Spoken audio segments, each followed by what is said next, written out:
जितनी हो सके खूब डुबकी लगाई इसमें। तो बारंबार आग्रह निवेदन, जो जल्द से जल्द आप इस कथा पंडाल में पधारे। यहाँ पर पूज्या देवी जी अपने हाथों से पोथी पूजन आदि कर रही है। ओम चंद्रमा मनसो जात चक्षुः सूर्यो अजायत श्रोत्रात् वायुश्च प्राणश्च मुखात् अग्निरजायत। ओम निगमकल्पतरोर्गलितं फलं शुकमुखादमृतद्रव संयुतं पिबत भागवतं रसमालयं मुहुरहो रसिका भुवि भावुकाः। भूर्भस्व भागवत नारायणाय नमो नमः। गंधाक्षत पुष्पै संपूज्य पुष्प की माला अर्पण करे। माल्यादिनी सुगंधिनी मालत्यादिनी वै प्रभो मया नीतानि पुष्पानि पूजार्थं प्रतिगृह्यताम्। भूर्भुवस्वः इदं पुष्पमाल्यां विभूषयामि बालकृष्णाय नमो नमः। सच्चिदानंद रूपाय विश्वोत्पत्त्यादि हेतवे तापत्रय विनाशाय श्रीकृष्णाय वयं नमः। भूर्भस्व बालकृष्णाय नमो नमः। आज के यजमानों के द्वारा बहुत ही सुंदर अद्भुत पोथी पूजन और कुछ ही क्षण में कथा प्रारंभ हो रही है। तो जो भी मेरे प्यारे प्यारे भाई हैं, माताएं, बहनें हैं, वो उनसे आग्रह विलंब ना करें, जल्द से जल्द कथा स्थल पर पधारे। और ओम यं प्रव्रजन्तमनुपेतमपेतकृत्यं द्वैपायनो विरह कातर आजुहाव पुत्रेति तन्मयतयातर्वोऽभिनेदुस्तं सर्वभूतहृदयं मुनिमानतोऽस्मि।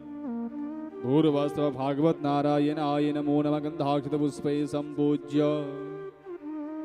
आइए अब हम सभी भक्त मिलकर के आज श्रीमद् भागवत कथा ज्ञान महायज्ञ का चतुर्थ दिवस प्रथम मेला और भगवान का आज प्राकट उत्सव, अद्भुत महोत्सव आज, और इस महोत्सव की हम हिस्सा बने। तो सभी भक्त अपने अपने स्थान पर खड़े होकर के श्रीमद् भागवत जी की आरती उतारे। ओम चंद्रमा मनसो जातश्चक्षुः सूर्यो अजायत श्रोत्रात् वायुश्च प्राणश्च मुखात् अग्निरजायत। भूर्भुवस्व व्यासाय शुकाय नमो नमः। भूर्भुवस्वः भागवत नारायणाय नमो नमः। पोथी देवताभ्यो नमो नमः। गंधाक्षत पुष्पै संपूज्य। बोली भागवत भगवान की जय। आइए आरती प्रज्वलित करें और कथा के जो मुख्य यजमान है प्रफुल्ल जी, वो भी आरती करेंगे। અહીંયા આ કુંભારિયા ગામથી આવેલા બહેનો છે, બધા બહેનોને વિનંતી ઉપર આવીને આપ આરતી કરી શકો છો। और जो भी मेरे गांव से आए हो भी आरती कर सकते हैं, यहाँ पर आकर के ऊपर व्यासपीठ पर आकर के प्रेम से आरती उतारे। आइए अब हम सब आरती की तरफ अग्रसर हो। दीपज्योति ज्योति पर ब्रह्म दीपज्योति ज्योति जनार्दन दीपो हरतु मे पापम दीपज्योतिर्नमोस्तु ते। श्री भागवत भगवान की है आरती, पापियों को पाप से है तारती। श्री भागवत भगवान की है आरती, पापियों को पाप से है तारती। ये अमर ग्रंथ ये मुक्ति पंथ ये पंचम वेद निराला, नव ज्योति जगाने वाला। ये अमर ग्रंथ ये मुक्ति पंथ ये पंचम वेद निराला, नव ज्योति जगाने वाला।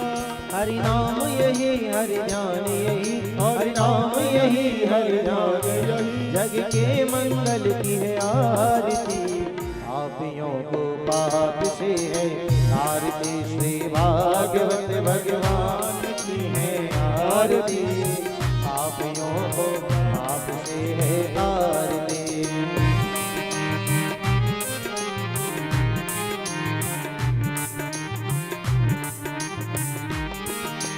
मधुर बोल जग पंथ खोल, सन्मार्ग बताने वाला। बिगड़ी को बनाने वाला, ये मधुर बोल जगपंथी बोल सन्मार्गी बताने वाला, बिगड़ी को बनाने वाला। श्री राम यही घनश्याम यही, श्री राम यही घनश्याम यही, प्रभु की महिमा की आरती, पापियों को पाप से है तारती, भागवत भगवान की आरती, पापियों को पाप से है तारती।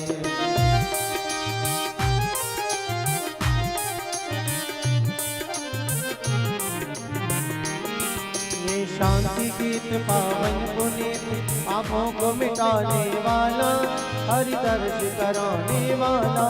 ये शांति गीत पावन पुनीत, पापों को मिटाने वाला, हरि दर्श कराने वाला। है सुख करणी है दुख हरणी, है सुख करणी है दुख हरणी, श्री मधुसूदन की है आरती, पापियों को पाप से है तारती, भागवत भगवान की है आरती, पापियों को पाप से है तारती। कर्पूर गौरव करुणावतार, संसार सारम मुकेन्द्रहार, सदा वसंतम हृदयारविंद, भवं भवामि शरणं नमामि। त्वमेव माता च पिता त्वमेव, त्वमेव बन्धुश्च सखा त्वमेव, त्वमेव विद्या च द्रविणं त्वमेव, त्वमेव सर्वं देव देव, त्वमेव सर्वं देव देव, त्वमेव सर्वं मम देव देव। यानि कानि च पापानि जन्मान्तरकृतानि च तानि सर्वाणि नश्यन्तो प्रदक्षिणां पदे पदे।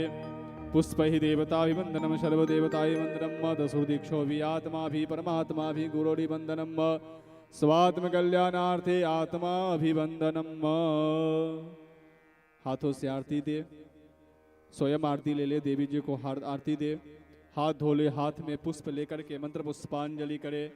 ओम विश्वतश्चक्षुरुत विश्वतो मुखो विश्वतो बाहुरुत विश्वतसपात संबाहुव्यान्दमतिशम्बतदैर्द्या वा भूमि जनयन् देव एकः। नाना सुगन्धि पुष्पानि यथा कालोद्भवानि च पुष्पाञ्जलिर्मया दत्तं गृहाण परमेश्वर। भूर्भुवस्व भागवत नारायणाय नमः मंत्र पुष्पांजलि समर्पयामि। हाथों की पुष्प भागवत जी पर अर्पण करे, हाथ जोड़ के क्षमा प्रार्थना करे। ओम आवाहनम न जानामि तवार्चनम पूजां चैव न जानामि क्षम्यतां परमेश्वर। भूर्भुवस्वः क्षमा प्रार्थनां याचयामि। बोले भागवत भगवान की जय, श्री सुखदेव जी महाराज की जय। आइए सभी भक्त जो आए हुए अपने अपने स्थान पर, हाँ ये आरती की थाली सबको दे दे। जो भी सभी भक्त आए अपने अपने स्थान पर मन को शांत करके, चित्त को स्थिर करके बैठ जाए। और आज की जो कथाएं बहुत ही सुंदर सुंदर कथाएं, आज कथा तो बहुत है। जैसे कि भरत जी का चरित्र कल रह गया था, अजामिल पाख्यान, समुद्र मंथन, 52 अवतार, बहुत सारी कथाएं आज श्री राम जी का चरित्र और अंत तक भगवान श्री कृष्ण का प्राकट्य उत्सव हम सभी भक्त मिलकर के मनाएंगे। आइए हम सभी के माध्यम से देवी जी को आग्रह करें कि आप अपनी मुखार बिंद से ज्ञान रूपी गंगा के माध्यम से हम सभी को श्रीमद् भागवत कथा की चतुर्थ दिवस की अद्भुत कथाएं, रसयुक्त कथाएं हम सभी को रसपान कराए। एक बार जयकारा करेंगे, बोले राधे रानी सरकार की, वृषभान दुलारी की।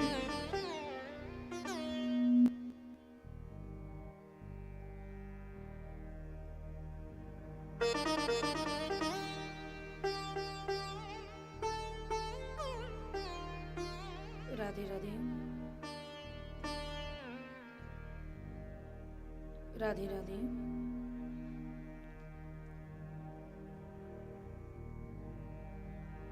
ओम स्वस्ति श्री गणेशाय नमः। ओम स्वस्ति श्री सरस्वत्यै नमः। ओम स्वस्ति श्री गुरुचरण कमलेभ्यो नमः। ओम नमो भगवते वासुदेवाय।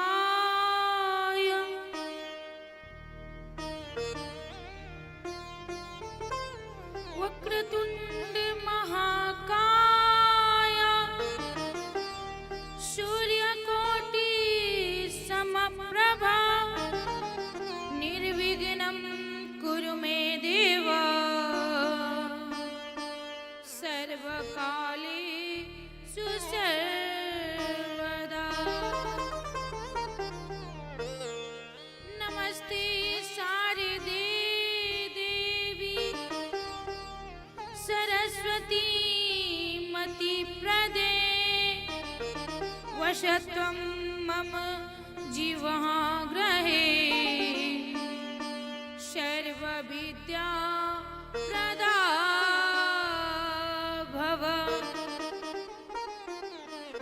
कृष्णं नारायणं वन्दे कृष्णं वन्दे वरजप्रियं कृष्णं द्वैपायनं वन्दे कृष्णं वन्दे पृथासुतं सच्चिदानन्दरूपाय विश्वोत्पत्त्यादिहेतवे तापत्रय विनाशाय श्रीकृष्णाय वयं नमः। राधे मेरी माँ तू है, पिता मेरे घनश्याम, इन दोनों के चरणों में मेरा कोटि कोटि प्रणाम। राधे मेरी स्वामिनी, मैं राधे जू की दास, जन्म जन्म मोहे राखियो श्री चरणन में बास। मेरे प्यारे मोहना मोह मन गयो शमाय, तेरा मुख देखे बिना मोहे कछु नाही सुहाय। लेति सदा सुधी दीन की सहज दया के धाम, जननी जनक इस जीव के प्रभु श्री सीताराम।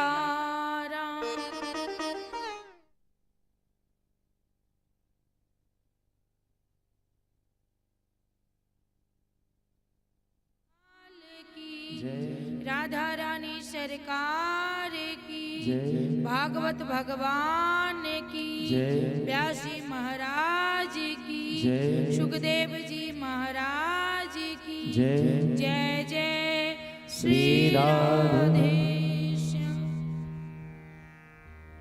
आइए अपने मन वाणी को पवित्र करने के लिए प्रेम से भगवान का संकीर्तन करते हैं। हे गोपाल राधे कृष्णा गोविंद गोविंद। हे गोपाल राधा कृष्ण गोविंद गोविंद। गोपाल राधा कृष्णा गोविंद गोविंद। हे गोपाल राधा कृष्ण गोविंद गोविंद। कृष्णा गोविंद गोविंद।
आज इस कुम्हारिया गांव में लाला का जन्म होने वाला है, सभी को पता है ना। तो इतनी देर से तैयारी हो रही है। अभी तो ऐसे हो गया है कि पता चले, क्योंकि ऑपरेशन से डिलीवरी होती है तो सारी तैयारी पहले से हो रखी होती है, और हमने तो कल बता दिया था, तब अब तैयारी हो रही है। बिजी थे सारे लोग, कोई बात नहीं, देर से ही सही लेकिन हो तो रही है। कल की कथा में हमने बताया कि मनु शत्रुपा जी की 3 कन्या थी। तो 3 कन्या थी और 2 पुत्र थे। 3 कन्या के संतानों का वर्णन मैंने किया। 2 जो पुत्र थे उनका नाम था उत्तानपाद और प्रियव्रत। उत्तानपाद जी के 2 पत्नियां थी, सुनीति और सुरुचि।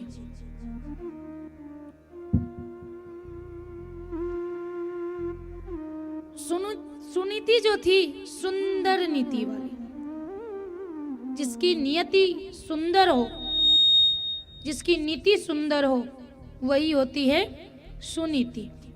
और सुरुचि अर्थात आजकल के जो हैं वो मॉडल, वो थी सुरुचि। लेकिन हमें बताइए कि अभी तो सुनीति को पसंद करेंगे लोग या सुरुचि को? सुरुचि को, नीति को कोई नहीं देखता। कल की कथा में हमने ये बताया था कि लड़के वाले जब देखने आते हैं ना, तो ये नहीं देखते कि उसका स्वभाव कैसा है, वो देखते हैं कि सुंदर है, इसके पिता पैसे दे सकते हैं, यही देखते हैं। तो आजकल के जमाने वाले नीति को नहीं देखते कि उसकी भावना कैसी है, पहले भी ऐसा था, उसकी स्वभाव कैसी है, ये नहीं देखते थे। वो ये देखते थे कि वो सुंदर है कि नहीं। तो उत्तानपाद जी की जो 2 पत्नियां थी, उसमें से वो सुरुचि से अत्यधिक प्रेम करते थे। सुनीति के पुत्र थे ध्रुव जी, और सुरुचि के भी पुत्र थे। लेकिन अगर हम जिस पत्नी को प्रेम करेंगे, स्वाभाविक बात है कि उसके पुत्र से ज्यादा प्रेम होगा हमें। वो सुरुचि के पुत्र को अत्यधिक प्रेम करते थे। उसे गोद में बिठाना, उसे घुमाना। एक दिन की बात है, महाराज उत्तानपाद जी अपने सिंहासन पे बैठे हुए थे और अपनी छोटी पत्नी की जो पुत्र थे उसे गोद में बिठाया था। ध्रुव जी आते हैं, पहली पत्नी की जो पुत्र थे ध्रुव जी, वो आते हैं तो वो बोलते हैं, कहते हैं अपने पिताजी से कि हमें भी आपके गोद में बैठना है।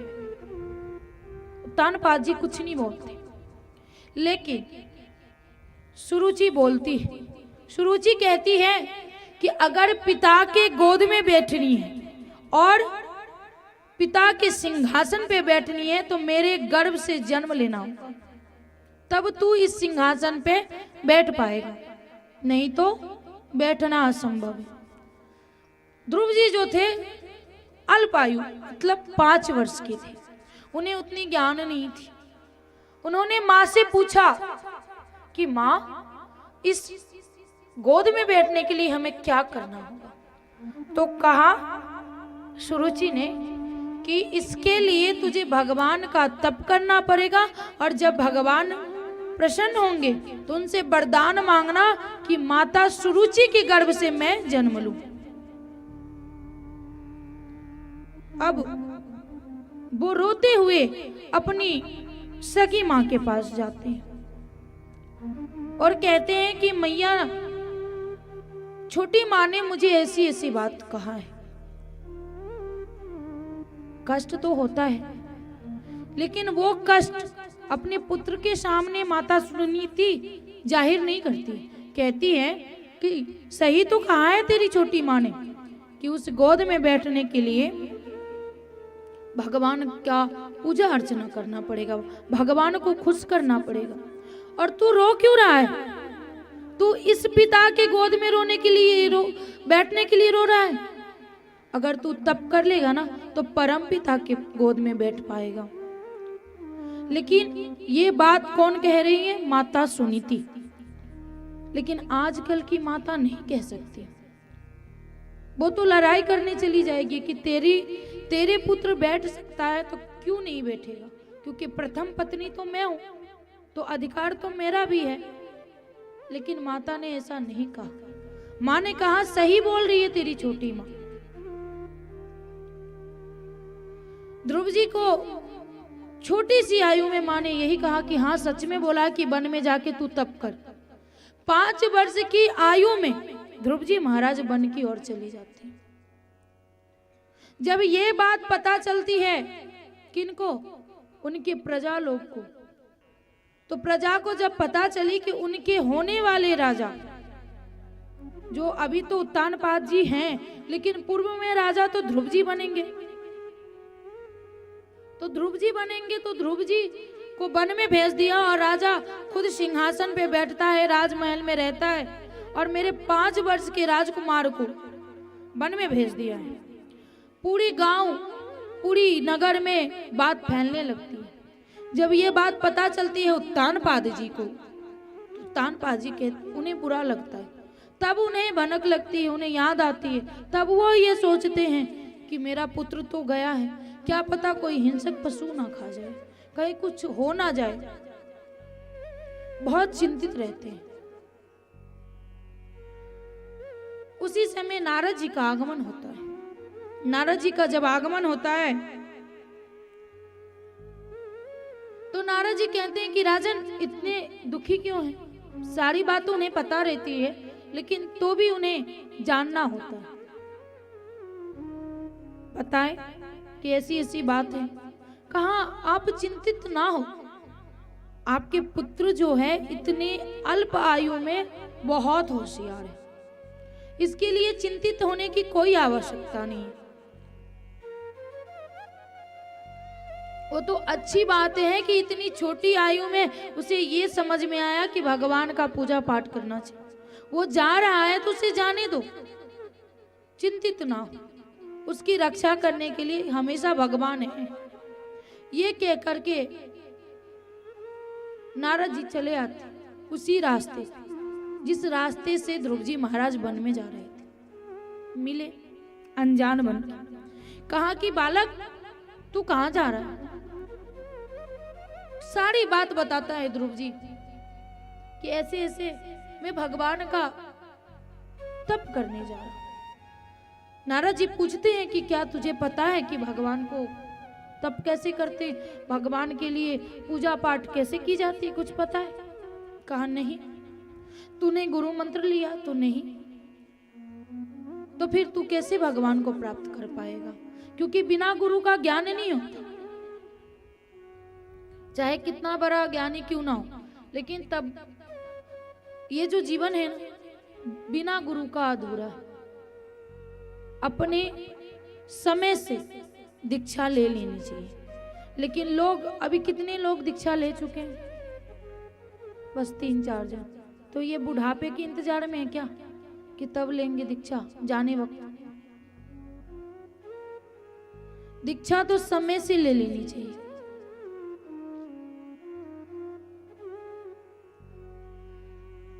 तो कहते हैं हम तो नहीं लिए हैं, तो कैसे प्राप्त कर पाओगे भगवान को? कहते हैं ध्रुव जी महाराज कि ऐसा है तो आप ही हमें दीक्षा दे दीजिए, हमें गुरु मंत्र दे दीजिए आप ही। उसी समय नारद जी उन्हें गुरु मंत्र देते हैं। कहते हैं कि जाना यमुना के तट पे, और यमुना के तट पे जा करके वहां की जो रेती है उसे भगवान का स्वरूप बनाना, और उस स्वरूप को पूजा करना, ओम नमो भगवते वासुदेवाय का जप करना। वहीं वन में जो फल मिलेगा, जो पुष्प मिलेगी इत्यादि से पूजा करना, वही आहार ले लेना। कह के वो चले जाते हैं। जैसे नारद जी बताते हैं, ध्रुव जी महाराज सेम वैसे ही करते हैं। यमुना नदी में स्नान आदि करके भगवान के स्वरूप को बनाते हैं, पुष्प तोड़ के लाते हैं और चढ़ा करके ध्यान में बैठते हैं। ध्यान में बैठते हैं, 3 दिन बीत जाती है, उन्हें पता ही नहीं चलता कब बीत गया। अगर किसी चीज को पाने की इच्छा होती है ना, वो मन से होनी चाहिए कि हमें ये चीज करना है, तो हम कर लेंगे। अगर मन में हम दृढ़ता नहीं रखेंगे, मन में भाव नहीं होगा कि हम ये कर पाएंगे, तो वो कभी नहीं हो पाएगा। लेकिन सबसे पहले मन में होना चाहिए कि हमें ये चीज करना है, चाहे वो कितना भी मुश्किल क्यों ना, हम कर लेंगे।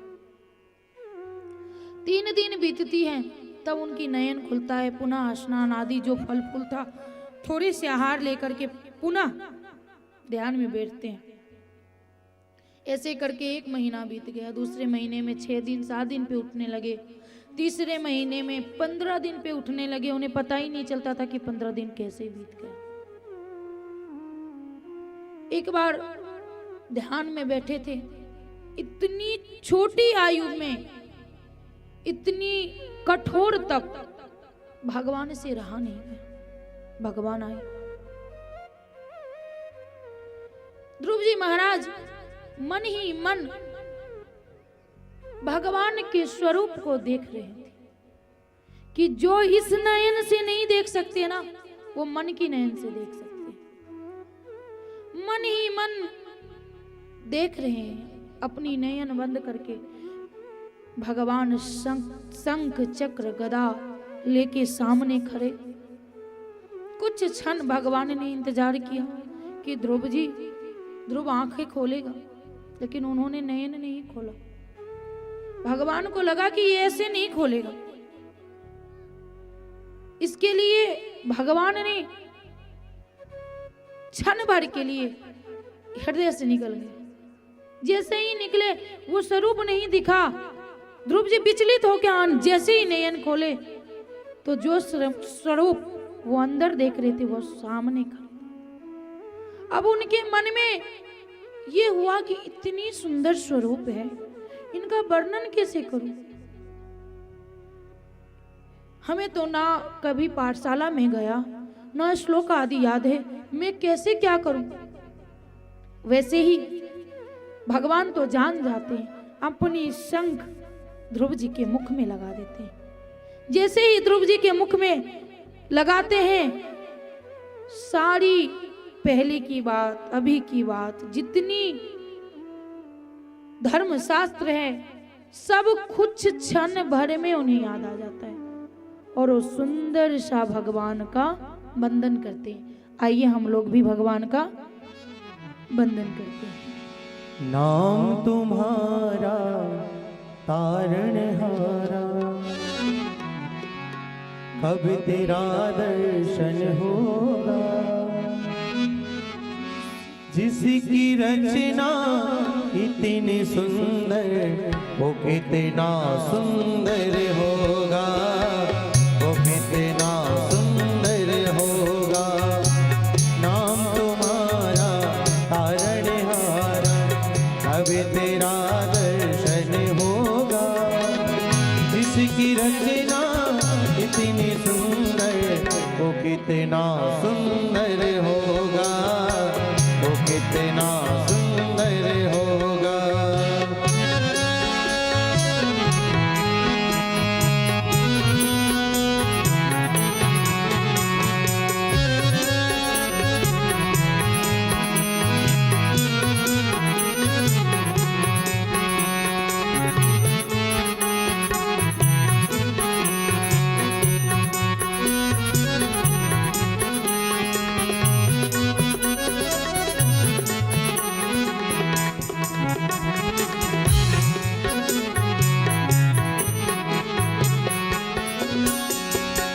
सुर नर मुनि जन जिन चरणों में निश दिन शीस झुकाते हैं। सुर नर मुनि जन जिन चरणों में निश दिन शीस झुकाते हैं। जो गाते हैं महिमा तेरी मनवांछित फल पाते हैं, मनवांछित फल पाते हैं।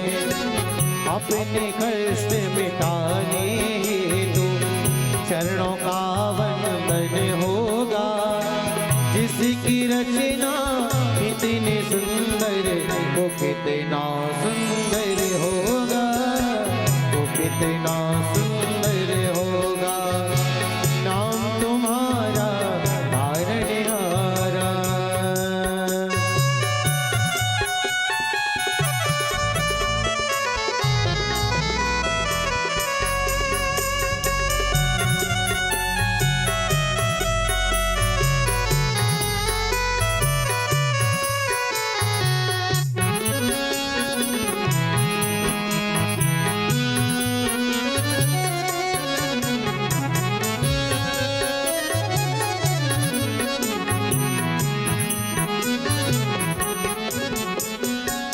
तुमने तारे लाखों प्राणी, ये संतों की वाणी है।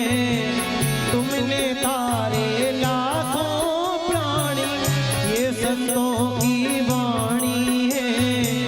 तेरी छवि पर मेरे भगवन, ये दुनिया बलिहारी है, ये दुनिया बलिहारी है। भाव से तेरी पूजा रचाऊं, भाव से तेरी पूजा रचाऊं। जीवन में मंगल होगा। इसकी रचना इतनी सुंदर, वो कितना सुंदर होगा, वो कितना सुंदर होगा। नाम तुम्हारा तारणहारा।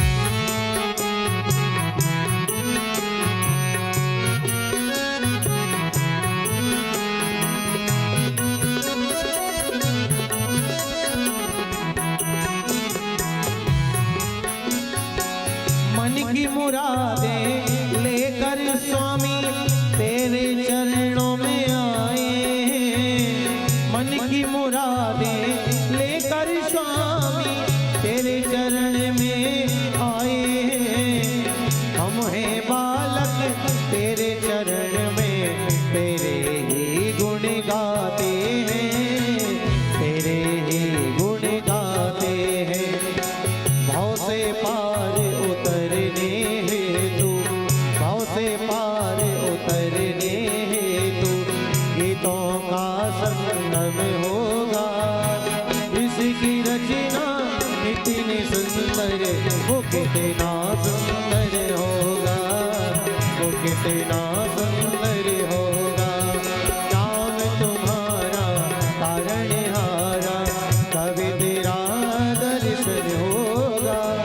इसकी रचना इतनी सुंदर, वो कितना सुंदर होगा, वो कितना सुंदर होगा, वो कितना सुंदर होगा, वो कितना सुंदर होगा।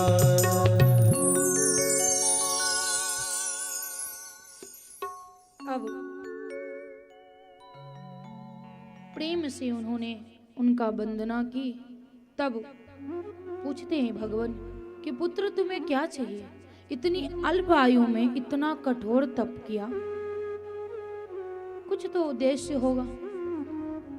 वो कहता है कि मुझे अपने पिता की गोद में बैठना है। ये मांगते हैं तो उन्होंने वरदान दिया कि जा, तू पिता के गोद में भी बैठेगा और जब तक इच्छा होगी तब तक तू राज्य करेगा अपने पिता का। इसके बाद ध्रुव लोक तेरे लिए मैं तैयार रखूंगा, तू ध्रुव लोक आना जब तेरी इच्छा हो।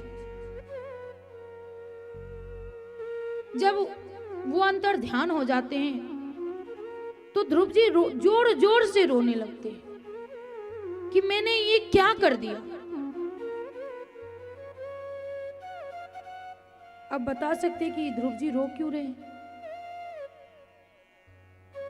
रो इसलिए रहे हैं, लोगों ने पूछा कि तूने भगवान का तप किया, इतनी जल्दी भगवान ने दर्शन दे दिया, तूने जो चाहा वो तुझे मिल गया, अंत में तुझे ध्रुवलोक भी तैयार मिलेगा, तो तू रो क्यों रहा है? तो कहते हैं यही तो कमी है कि ज्ञान तब आई जब प्रभु जा चुके थे।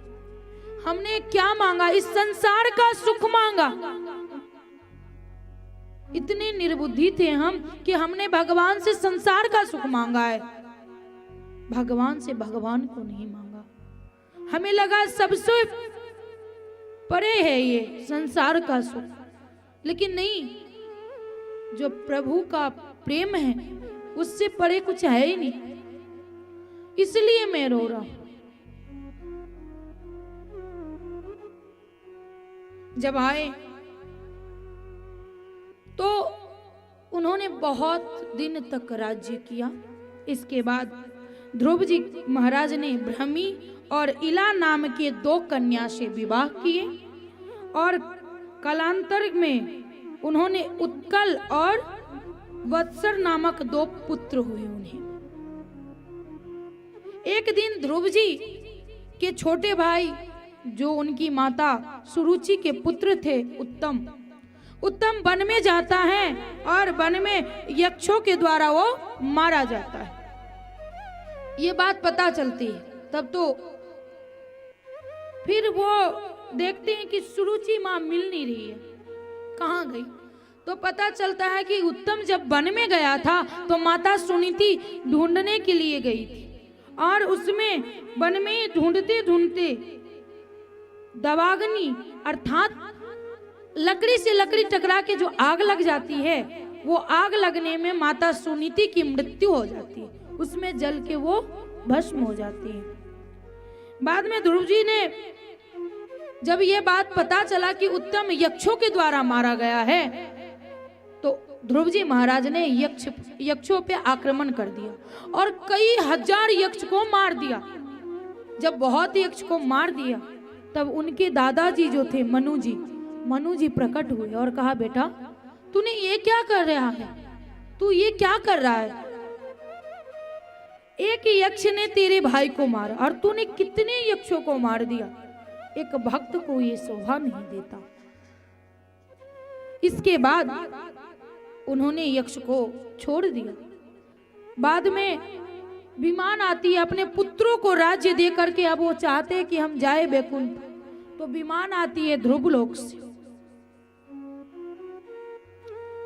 विमान में जाने से पहले वो कहते हैं क्षण भर रुक जाइए, मैं माँ से मिलना चाहती हूँ। जिस माँ के वजह से मैं यहाँ आया हूँ, यहाँ तक आया, वो माँ से मुझे मिलना। वो उसने बहुत कष्ट झेला है अपने जीवन में और आज अकेले छोड़ के जाने में थोड़ा हमें शर्म सी लग रही है, अजीब सा लग रहा है। कहते हैं कि चलिए तो सही विमान में, देखते हैं कि उनसे पहले माँ बैठी है। ये देख करके ध्रुव जी बहुत खुश होते हैं। अगर जो पुत्र अच्छा कर्म करे, इसके बाद उसका सम्मान उसके माँ को मिलता है ना, या पिता को मिलता है ना, तो जो अच्छा लायक पुत्र है उसे इससे बड़ा कोई खुशी नहीं होती। और फिर वो ध्रुवलोक चले जाते हैं। आइए एक भगवान का भजन करते हैं, पुनः आगे की कथा की ओर चलेंगे। बहे सत्संग का दरिया, बहे सत्संग का दरिया, नहा लो जिसका जी चाहे। बहे सत्संग का दरिया, नहा लो जिसका जी चाहे। करो हिम्मत जरा डूब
भी उठा लो जिसका जी चाहे, उठा लो जिसका जी चाहे, नहा लो जिसका जी चाहे, बहे सत्संग के कांवरिया, नहा लो जिसका जी चाहे।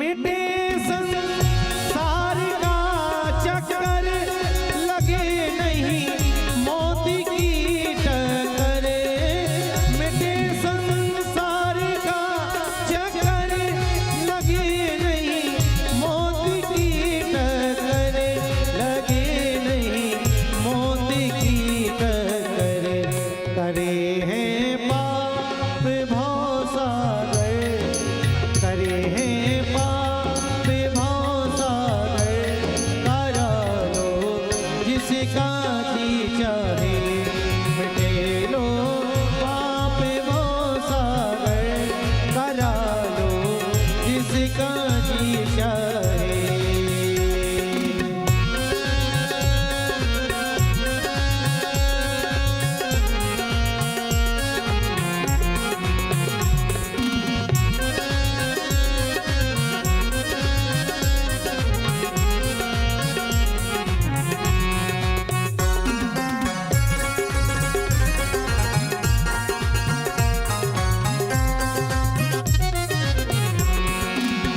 और भक्त देखने से प्यारे बनावे रंग से राजा, बने ना जो कि महाराजा,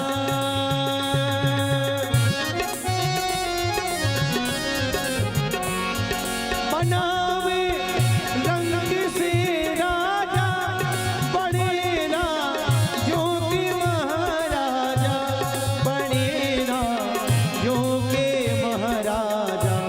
लेकिन हे प्यारे, रंगे हरि प्रेम के रंग में, रंगे हरि प्रेम के रंग में, रंगा लो जिसका जी चाहे, रंगे हरि प्रेम के रंग में, रंगा लो जिसका जी चाहे, बहे सत्संग के कांवरिया, नहा लो जिसका जी चाहे, बहे सत्संग के कांवरिया, नहा लो जिसका जी चाहे, बहे सत्संग के कांवरिया, नहा लो जिसका जी चाहे, नहा लो जिसका जी चाहे, नहा लो जिसका जी चाहे। बोली भक्त वत्सल भगवान की। अब परीक्षित जी पूछ रहे हैं कि आपने बताया था कि हिरण्यकश्यपु के बारे में तो बता दिया, लेकिन उसका भाई जो था हिरण्याक्ष, उसका क्या हुआ? कहते हैं सुखदेव जी महाराज कि ध्यान से सुनो। जब हिरण्यकश्यपु मारा जाता है, ये बात पता चलती है हिरण्याक्ष को। हिरण्याक्ष जब मारा जाता है तब हिरण्यकश्यपु को पता चलता है। वो सोचने लगता है, कहता है कि नारायण की इतनी हिम्मत कि उसने मेरे भाई को मार दिया, मैं उसे छोड़ूंगा नहीं। उसकी पत्नी थी कयाधु, अत्यधिक प्रेम करते थे। वैसे तो कई पत्नी होती थी पहले के राजों को, या दैत्यों को तो और ज्यादा हो जाते थे, लेकिन सबसे प्रिय थी कयाधु। कयाधु से उन्होंने कहा कि आज मैं तप करने जाऊंगा। तो क्यों? क्योंकि वो तप करेंगे ब्रह्मा को, और ब्रह्मा से वरदान पा करके फिर युद्ध करेंगे नारायण से। चले जाते हैं कह करके। रास्ते में जाते हैं तो एक तोता मिलता है। तोता समझ रहे हैं ना, सूगा। अगर इंग्लिश में बोले तो पैरोट, नहीं समझ में आए गुजराती में पता नहीं क्या बोलते हैं उसे। वो तोता रास्ते में मिला तो तोता बोल रहा था राम राम राम राम। ये बात जब हिरण्यकश्यपु ने सुना, कहा आज की जत्रा सही नहीं है, हमें जाना चाहिए। आज जाएंगे तो शायद अच्छा नहीं होगा, इसने जत्रा खराब कर दिया, आज हम नहीं जाएंगे। वापस आ गया। जैसे हम लोग कहीं जाते हैं तो बिल्ली रास्ता काट देती है ना, तो हम कहते हैं नहीं जा सकते। लेकिन आज तक कोई किसी को पता है कि बिल्ली रास्ता काटते हैं तो क्यों बुरा लगता है, क्या होता है, बताए हम।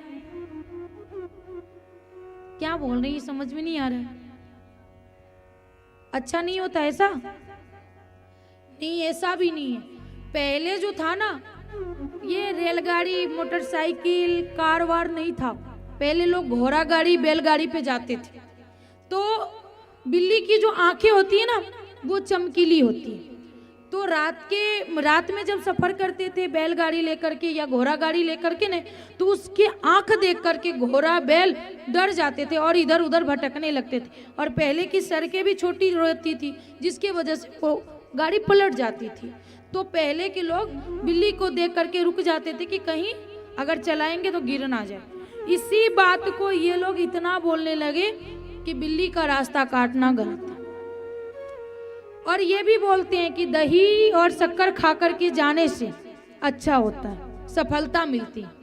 लेकिन ऐसा नहीं है। सफलता मिलना ना मिलना ये हमारी माइंड पे है कि हम कैसा सोच रहे हैं। दही शक्कर खाने से दिमाग थोड़ी शांत रहती, क्योंकि दही ठंडी होती है और शक्कर डाल के खाने से दिमाग शांत होती है।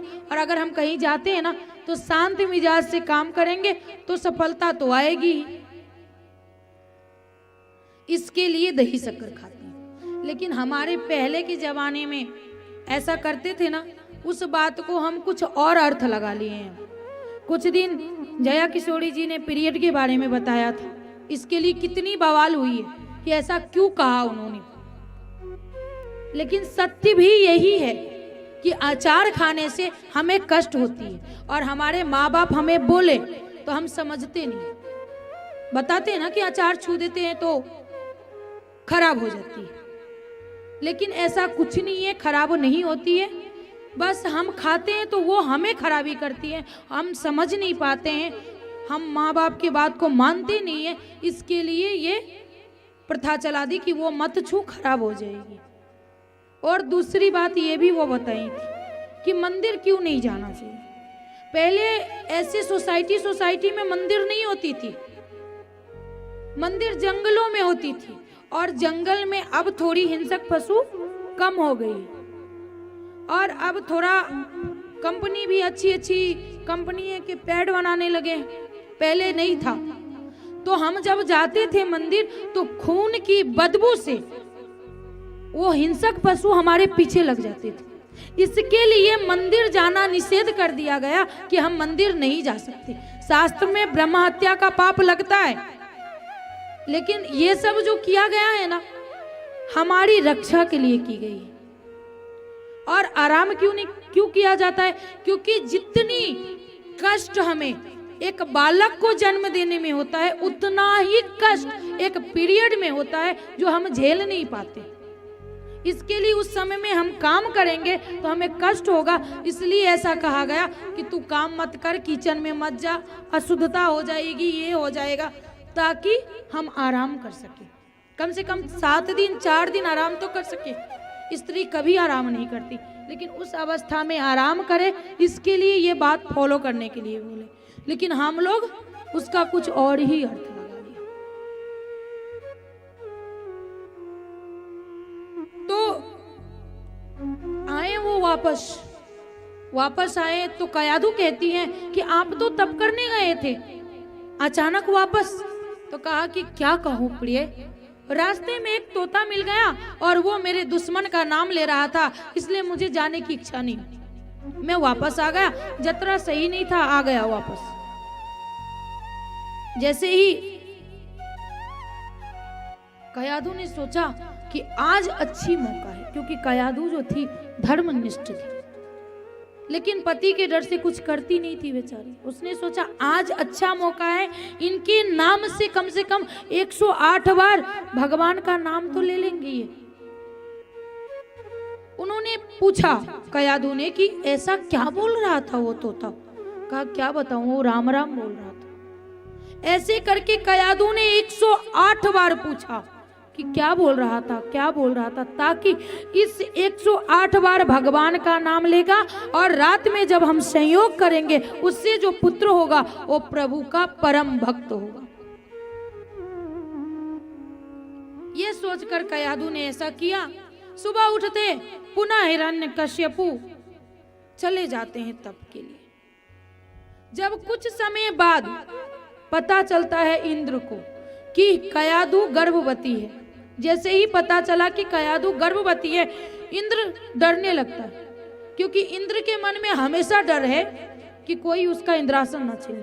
कोई ऋषिगण अगर तप करने बैठ जाए ना तो सबसे पहले इंद्र ही डरता है कि कहीं ये इंद्रासन ना मांग ले। इसके लिए वो अपनी परी को भेजता है कि जा थोड़ा नाच वाच करके उसका ध्यान को भटका, ताकि हमारा इंद्रासन न छीने।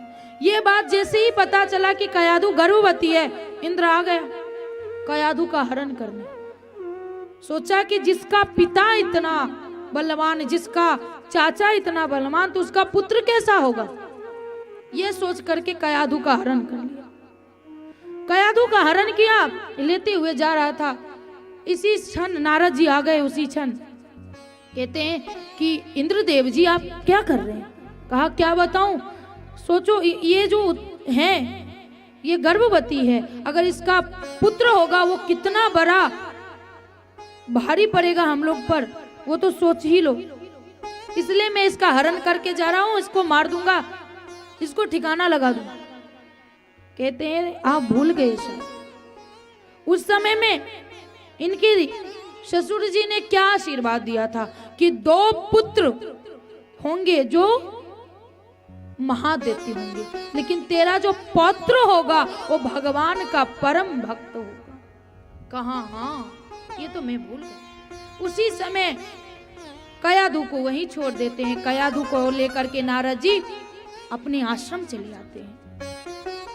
अपने आश्रम आते हैं। आश्रम में तो वही गौ का सेवा, संध्या काल पूजा अर्चना कीर्तन सब हो रहा है। उसमें कयाधु भी कर रही है। बालक पे वो संस्कार जा रहा है, धीरे धीरे जा रहा है।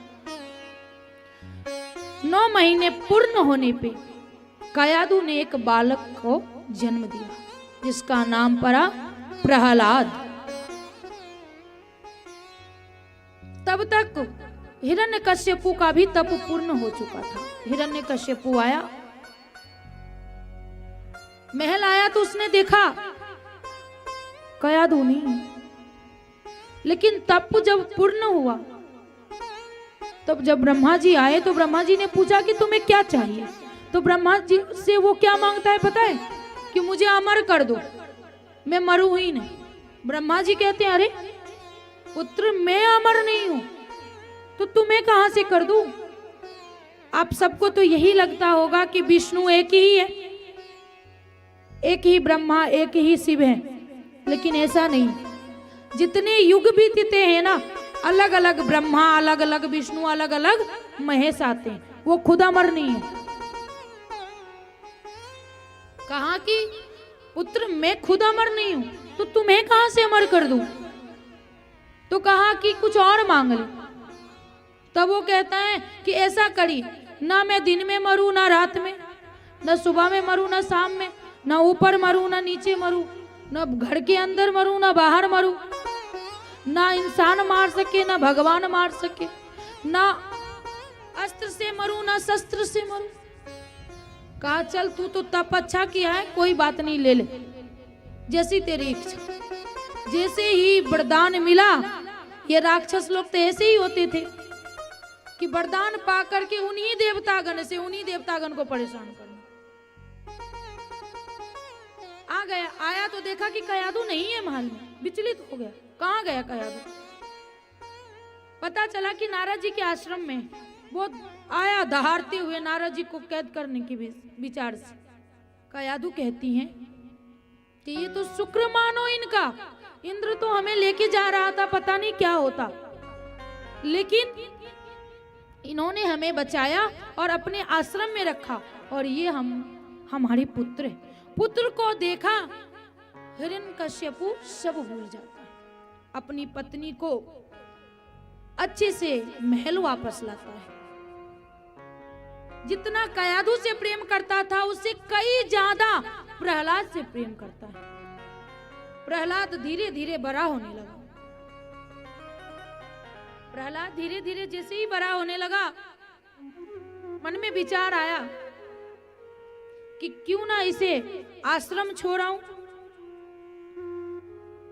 आश्रम छोड़ने गए कि ताकि वहां पढ़ाई लिखाई करे, और वहां राक्षस के दैत्य के बच्चे ही पढ़ते थे। शुक्राचार्य जी का पुत्र था संडामर्क, जो गुरु था, वो दैत्यों के बच्चों का गुरु था। उसी आश्रम में ये भी अपने पुत्र को दे आए।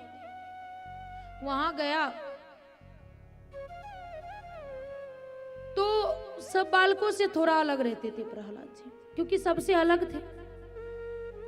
मन नहीं लगा, एक दिन मन नहीं लगा तो आए मिलने के लिए अपने पुत्र से। कौन? हिरण्यकश्यप को। पूछा कि बेटा इतने दिन में तूने क्या सीखा? तो कहा कि मैंने सीखा कि ओम नमो भगवते वासुदेवाय। ये क्रोध से आग बबूला हो गया कि अरे ये मेरे दुश्मन के बारे में इसे कौन बता रहा है। तुरंत ही संडामर्क पे अपना तलवार रख देता कि तू यही करता है, मेरे पुत्र को हमारे प्रति भड़काता है। वो कहते हैं कि नहीं, मैंने तो ऐसा कुछ नहीं सिखाया। कहा देख ध्यान रख। कहा ठीक है। कुछ समय बाद वो ध्यान रखने लगता कि इस बार तो छोड़ दिए हैं, अगली बार पक्का नहीं छोड़ेंगे, इसलिए इस प्रहलाद पे ध्यान रखना होगा कि कैसे सीखता है। पर वो तो कुछ सीख ही नहीं रहा था, क्योंकि गर्भ से सीख के आया था। अब अवकाश होती है, गर्मी छुट्टी। गर्मी छुट्टी जैसे हुई तो सारे बच्चे अपने अपने घर जाने लगे प्रहलाद जी को छोड़ने के लिए, क्योंकि राजा का पुत्र था। तो गुरु खुद गए छोड़ने के लिए। हिलस के खुशी से हिरण्यकश्यपु ने अपने गोद में अपने पुत्र को बिठाया और पूछा कि बेटा तूने क्या सीखा इतने दिन में? अब तो हृदय डोलमोल हो रही किसकी? गुरु जी की, कि कहीं कुछ और ना बोल दे तो इस बार तो हम मारे जाएंगे। धीरे से प्रणाम कर रहे हैं, बेटा सोच समझ के बोलना, नहीं तो आज पक्का जाने वाला हूं मैं। कहते हैं पिताजी मैंने नवदा भक्ति सीखी। नवदा भक्ति अर्थात 9 प्रकार से भक्ति की जाती है। कैसे? पहले जो आप लोग कह रहे हैं, सुन रहे हैं, जो आप लोग कर रहे हैं, वो भी एक प्रकार की भक्ति है, श्रवण। इसके बाद कीर्तन, बीच बीच में भजन करते हैं ना, श्रवण जोड़िए। नवदा भक्ति क्या क्या है? पहला श्रवण, कीर्तन, स्मरण। यहाँ से श्रवण करके कीर्तन करके और जब घर में जाएंगे स्मरण करेंगे, वो भी एक प्रकार की भक्ति है। इसके बाद है पाद सेवन, प्रभु का सेवन, जो ठाकुर जी के सेवन कर रहे हैं वो पाद सेवन, वो भी एक प्रकार की भक्ति है। इसके बाद अर्चन, भजन कीर्तन करते हैं, अर्चन करते हैं, वो भी एक प्रकार की भक्ति है। इसके बाद वंदन, दास, प्रभु को इष्ट मानकर अपने आप को दास मानना, वो भी एक प्रकार की भक्ति है। इसके बाद सखा मानना, कहते हैं ना कितने ठाकुर जी को पुत्र मानते हैं, कितने मित्र मानते हैं, कितने पति मानते हैं, कितने प्रेमी मानते हैं। तो सखा मानना, सखा की तरह व्यवहार करना, वो भी भक्ति है। इसके बाद है आत्मनिवेदन करना, अपने आप को समर्पण कर देना, यही है नवदा भक्ति। जैसे ही ये बात बताया, गुरु तो गए, बोले कि अब तो हम गए, प्रहलाद को जोर से उठा करके फेंक दिया हिरण्यकश्यपु ने दूर और कहा मेरे नजर से दूर ले जा और इसे मार दे। जिस हाथ में रोग पकड़ लेती है ना उस हाथ को काट देना चाहिए, नहीं तो वो रोग पूरी शरीर में फैल जाती है। इसके लिए इसे हटा दे, फेंक दे, मार दे, यहां से मेरे नजर से दूर कर दे इसे। अब उसका आदेश था, सेना लेके गया, उठा करके पहाड़ की ऊंची चोटी से समुद्र में फेंक दिया। जैसे ही समुद्र में फेंका, प्रभु ने एक कमल खिल गया और उस पे प्रहलाद जी बैठ गए, कोई चोट ना लगी। आ गए पुनः, फिर उसने गरम तेल में डाल दिया ताकि ये जल जाए, लेकिन वो गरम तेल पुष्प बन गया। जहर खिला करके मारने का कोशिश किया, कुछ करने पे उन्हें कुछ नहीं हुआ, क्योंकि उन्हें भरोसा था किस पे? अपने प्रभु पे। उनकी बहन थी होलिका। होलिका ने कहा, कुछ समय पहले उन्होंने शिवजी का भक्ति किया था। शिवजी प्रसन्न होकर शिवजी पार्वती मैया ने अपनी चुंदरी दी थी कि जब तुझे जरूरी पड़ेगा तब ये चुंदरी तेरी रक्षा करेगी। इसने कहा कि भैया आप चिंतित मत हो, मेरे पास जो वो है चुंदरी, उसका कुछ उपाय करते हैं, बस आप जलावन का व्यवस्था कीजिए। जलावन की व्यवस्था की, ऊंची चोटी बना दी, उस पे होलिका अपने भतीजे प्रहलाद को लेकर के बैठकर उस चुंदरी को ओढ़ लिया ताकि हम तो ओढ़े हैं, प्रहलाद जल जाए। ऐसी आंधी आई, चुंदरी उड़ गई, होलिका जल गई और जब आग शांत हुई ना तो प्रहलाद जी चुपचाप शांत बैठे, उन्हें कुछ एक छाले तक नहीं आई। अगर बोल रहे थे ना उस दिन महाराज कि पड़ोसी के लिए एक आंख फूटी मांगी तो दोनों आंख, बल्कि पाप लगता है और वो हमें दोष देता है, हमें कष्ट होता है इससे। अगर हम किसी के लिए बुरा सोचते हैं, अगर सोचो कि मैंने आपके लिए सोचा कि ये बहुत बुरी, ये विचार आपको बाद में पता चलेगी, इससे पहले मेरे मन को पता चला, मुझे क्रोध आया और क्रोध की अग्नि ने पहले मुझे जलाया, मुझे कष्ट दिया, इसके बाद आपको कुछ होगा, पहले अपने आप को जलाया। तो हम किसी के लिए कुछ गलत सोचते हैं तो इससे पहले हमारा विचार गलत होता है। लेकिन एक बात है, आत्मा हमेशा कबूल करता है कि हम ये गलत कर रहे हैं। हम कितना भी पाप कर ले, दुनिया के सामने कितना अच्छे बन जाए, लेकिन आत्मा हमेशा कबूल करती है। जैसे आप कुछ बोलने लगे ना बुराई के बारे में, तो आत्मा कहेगा अरे झूठ बोल रहे हैं, आत्मा कबूल करती है। प्रहलाद जी को वैसे देख करके हिरण्यकश्यपु तो क्रोध से पागल था ही। गुरुजी कहते कि इस बार एक मौका हमें दे दीजिए, इस बालक को हम अच्छे से शिक्षा दे देंगे, बस एक मौका। कहा ले जा, जैसे तैसे ले जा, बस इसे ले जा। ले गए गुरुदेव। गुरुदेव जब लेके गए, एक दिन की बात है, गुरुजी कहीं इधर से उधर चले गए होंगे, सारे बच्चे को बुला लिया उसने। अब तो इतना बीमारी उस तक ही था, अब सबको बुला लिया, बोला कि कुछ खेल खेलते हैं। कहा क्या खेल खेलेंगे? कहते हैं प्रहलाद जी की छुपा छुपी खेलते हैं। तो वो कहता है उसमें से एक मित्र कि क्या प्रहलाद, छुपा छुपी ना बहुत पुराना हो गया है, हम नहीं खेल सकते। कहा कितना पुराना हो गया ये? कहा वो तो पता नहीं, लेकिन ये पुराना हो गया। कहा पता है तुझे सबसे पहले किसने खेला था? तो किसने खेला था? कहा सबसे पहले आत्मा ने परमात्मा के साथ खेला था। वो समय की बात है जब आत्मा ने नयन बंद की थी और परमात्मा छिप गए थे। तब नयन खोल के आत्मा ने परमात्मा को ढूंढा और परमात्मा मिल गए।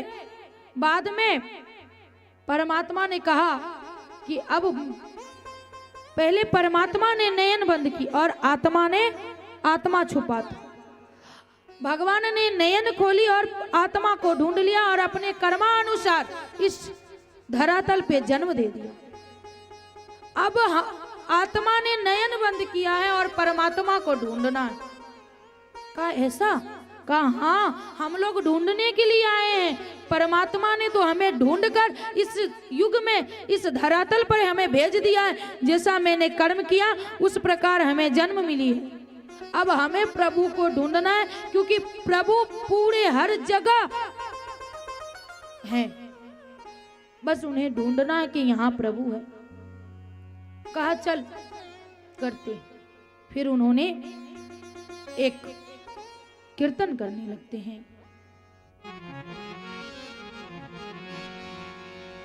लगन तुमसे लगा बैठे, लगन तुमसे लगा बैठे, जो होगा देखा जाएगा। लगन तुमसे लगा बैठे, जो होगा देखा जाएगा। लगन तुमसे लगा बैठे, जो होगा देखा जाएगा, जो होगा देखा जाएगा। लो अब पर्दा हटा बैठे, लो अब पर्दा हटा बैठे, जो होगा देखा जाएगा। लगन तुमसे लगा बैठे, जो होगा देखा जाएगा।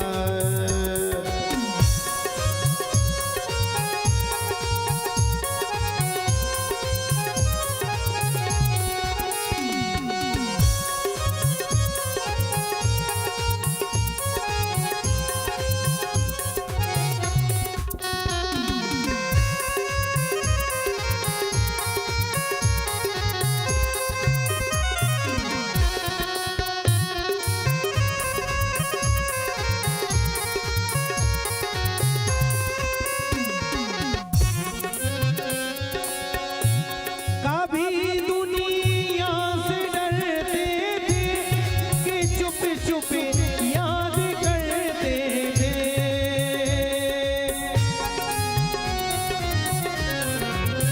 कभी दुनिया से डरते थे कि चुप चुप याद करते थे, कि चुप चुप याद करते थे।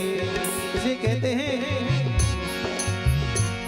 लो अब पर्दा हटा बैठे, लो अब पर्दा हटा बैठे, जो होगा देखा जाएगा। लगन तुमसे लगा बैठे, जो होगा देखा जाएगा।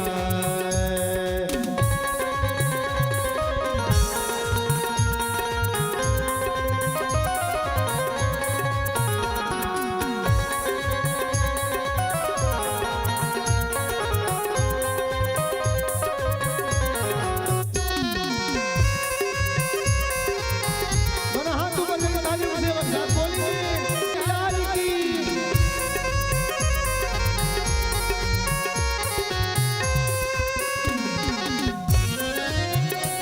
शर्म अब लगेगा क़यामत। भक्ति करना हो तो और बातों से करना है। दीवाने बन गए तेरे तो दुनिया से, ते आ बैठे, जो होगा गा बैठे, होगा दे।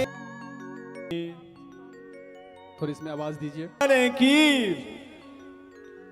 बहुत ही सुंदर और बहुत ही अद्भुत क्षण इस ज्ञान रूपी गंगा में हम सभी डुबकी लगा रहे हैं। हमें अपने पापों को धोने के लिए हरिद्वार जाना पड़ता है, उस गंगा में जाकर के डुबकी लगानी पड़ती है। और यहाँ पर स्वयं गंगा आपके द्वार पर बहकर के आई है। और ये ऐसी ज्ञान रूपी गंगा है जो हमारी सारी मनोकामनाओं को पूरी करने वाली है। इसीलिए इस भागवत जी को कल्प वृक्ष कहा है। कई सारे ऐसे माताएं ऐसी भी होगी या घर में भी कोई ऐसी बैठी है जो आप लोगों को कहे भी होगे, भाइयों को भी कहा होगा, जो अरे कई बार तो भागवत कथा होती है, कई बार तो सुनते हैं, क्या जरूरी है बार बार सुनना? इसी संशय को दूर करने के लिए सुखदेव जी महाराज ने बहुत ही सुंदर श्लोक लिखी। निगम कल्पतरोर गलितम फलम शुक मुखाद मृत द्रव संयुतम पीबत भागवतम रसम।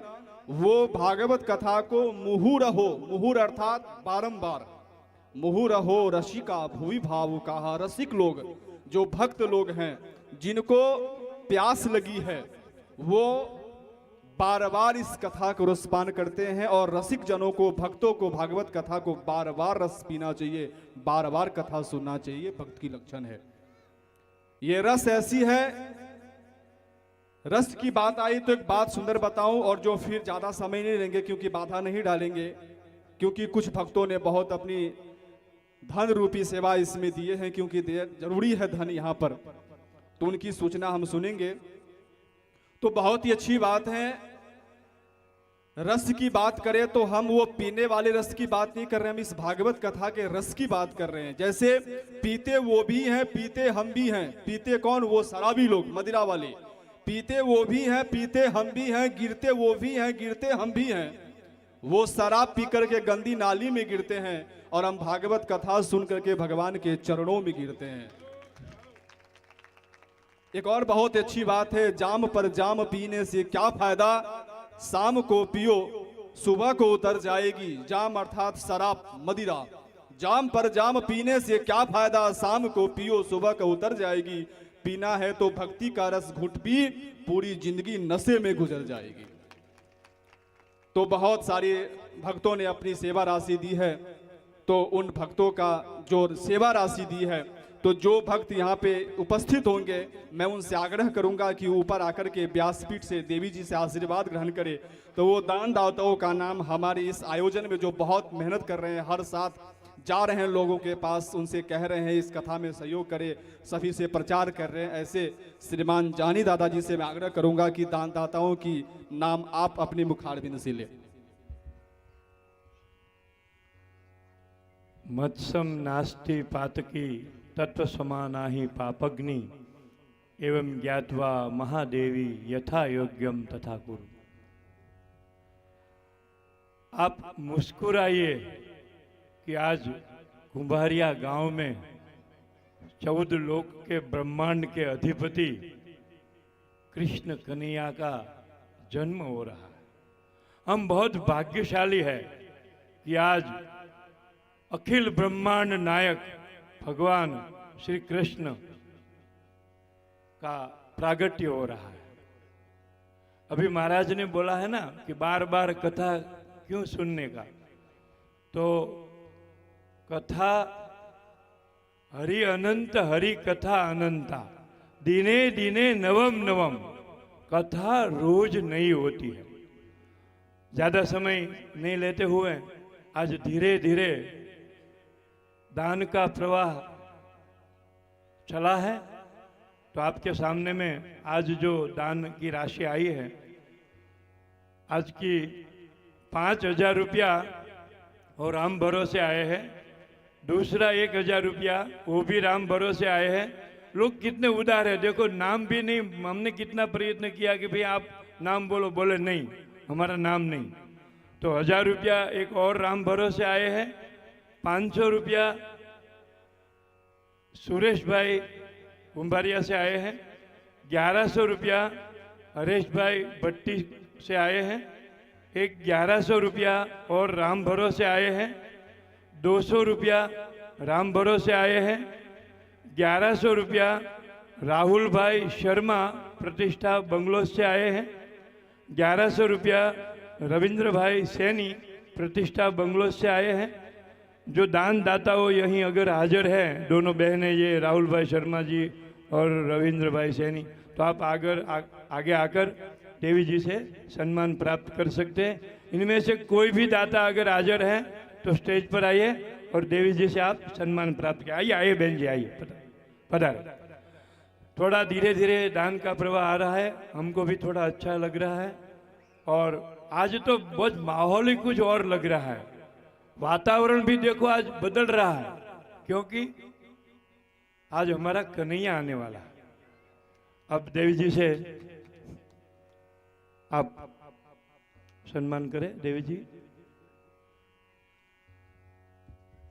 बोले भागवत भगवान की जय, राधे रानी सरकार की।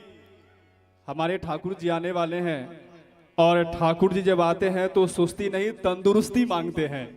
राधे रानी सरकार की। एक बार जयकारा जयकारा, जितने जोर बोलेंगे हमारे गोविंद उतने जल्दी आएंगे। बाल कृष्ण आल की, राधे रानी सरकार की, बाल कृष्ण लाल की। चिरी चोच भर ले गई घटे न सरिता नीर, दान दिए धन ना घटे कह गए दास कबीर। जिनसे जो बन पाए, कल हमने माताओं से भी आग्रह किया था, भाइयों से भी आग्रह किया था, जिनसे जो बन पाए। ये गोविंद का यज्ञ है, गोविंद की है, गोविंद संभालेंगे। फिर भी कुछ दायित्व हम लोगों को निमित्त बना करके भेजे हैं, तो हमारी अपनी सहयोग राशि जरूर देनी चाहिए।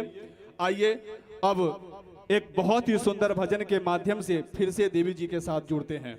बोले राधे रानी सरकार की।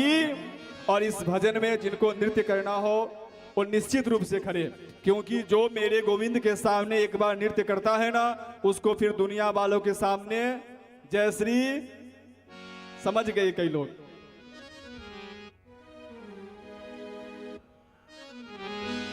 हमारे काड़ी चेरी कोर प्यारो।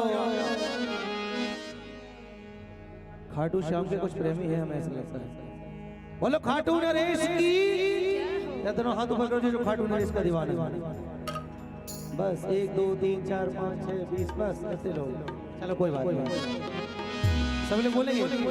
हमारे काड़ जेरी कोर प्यारो, प्यारो चित चोर मारो। काड़ जेरी कोर प्यारो, प्यारो चित चोर के मारे। नैनो सुने ने मिला ले रे, मासो सावरिया बदला ले मासो सावरिया बदला ले रे। मारे काड़ जेरी कोर प्यारो, प्यारो चित चोर के मारो। काड़ जेरी कोर प्यारो, प्यारो चित चोर के मारे। नैनो सुने मिला ले रे, मासू सावरिया बदला ले मासू सावरिया बदला ले रे।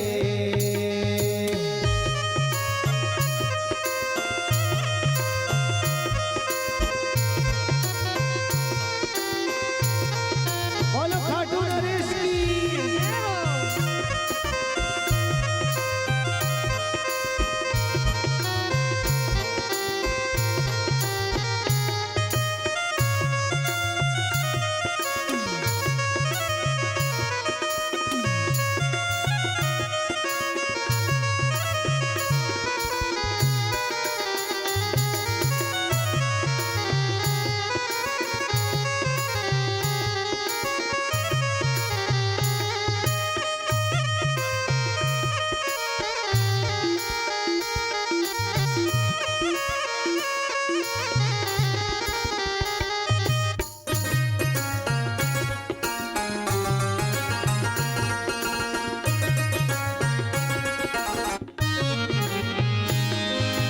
थारु कृपा से सेठ सांवरा थारे द्वारे आयो। थारी कृपा सु सेठ सांवरा थारे द्वारे आयो। रोम रोम हर्षायो मारो, थारी दर्शन पायो। रोम रोम हर्षायो मारो, थारा दर्शन पायो। कैसो प्यारो तेरे कार लेवो, नजरे उतार कोई नजरे सुआज लगावे रे। मासू सावरिया बदला ले मासू सावरिया बदला ले रे। मारो काड़ जेरी कोर प्यारो, प्यारो चित चोर के मारो। नैनो सुने मिला ले रे, मासू सावरिया बदला ले मासू सावरिया बदला ले रे।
गजरा तेरी शोभा और बढ़ावे, माथे मुकुट गले में कंधों के सर तिलक सुहावे, माथे मुकुट गले में कंधों के सर तिलक सुहावे। भक्ता भक्ता बोले जय जयकार गूंजो श्याम को दरबार, बाबा ओढ़ो तो पलक ओढ़ावे रे, मासू सावरिया बतला ले मासू सावरिया बतला ले रे। मारो काड़ जेरी कोर प्यारो प्यारो चित चोर, मारो काड़ जेरी कोर प्यारो प्यारो चित चोर, तुम्हारे नैनो सुने ले मिला ले रे, मासू सावरिया बतला ले मासू सावरिया बतला ले रे।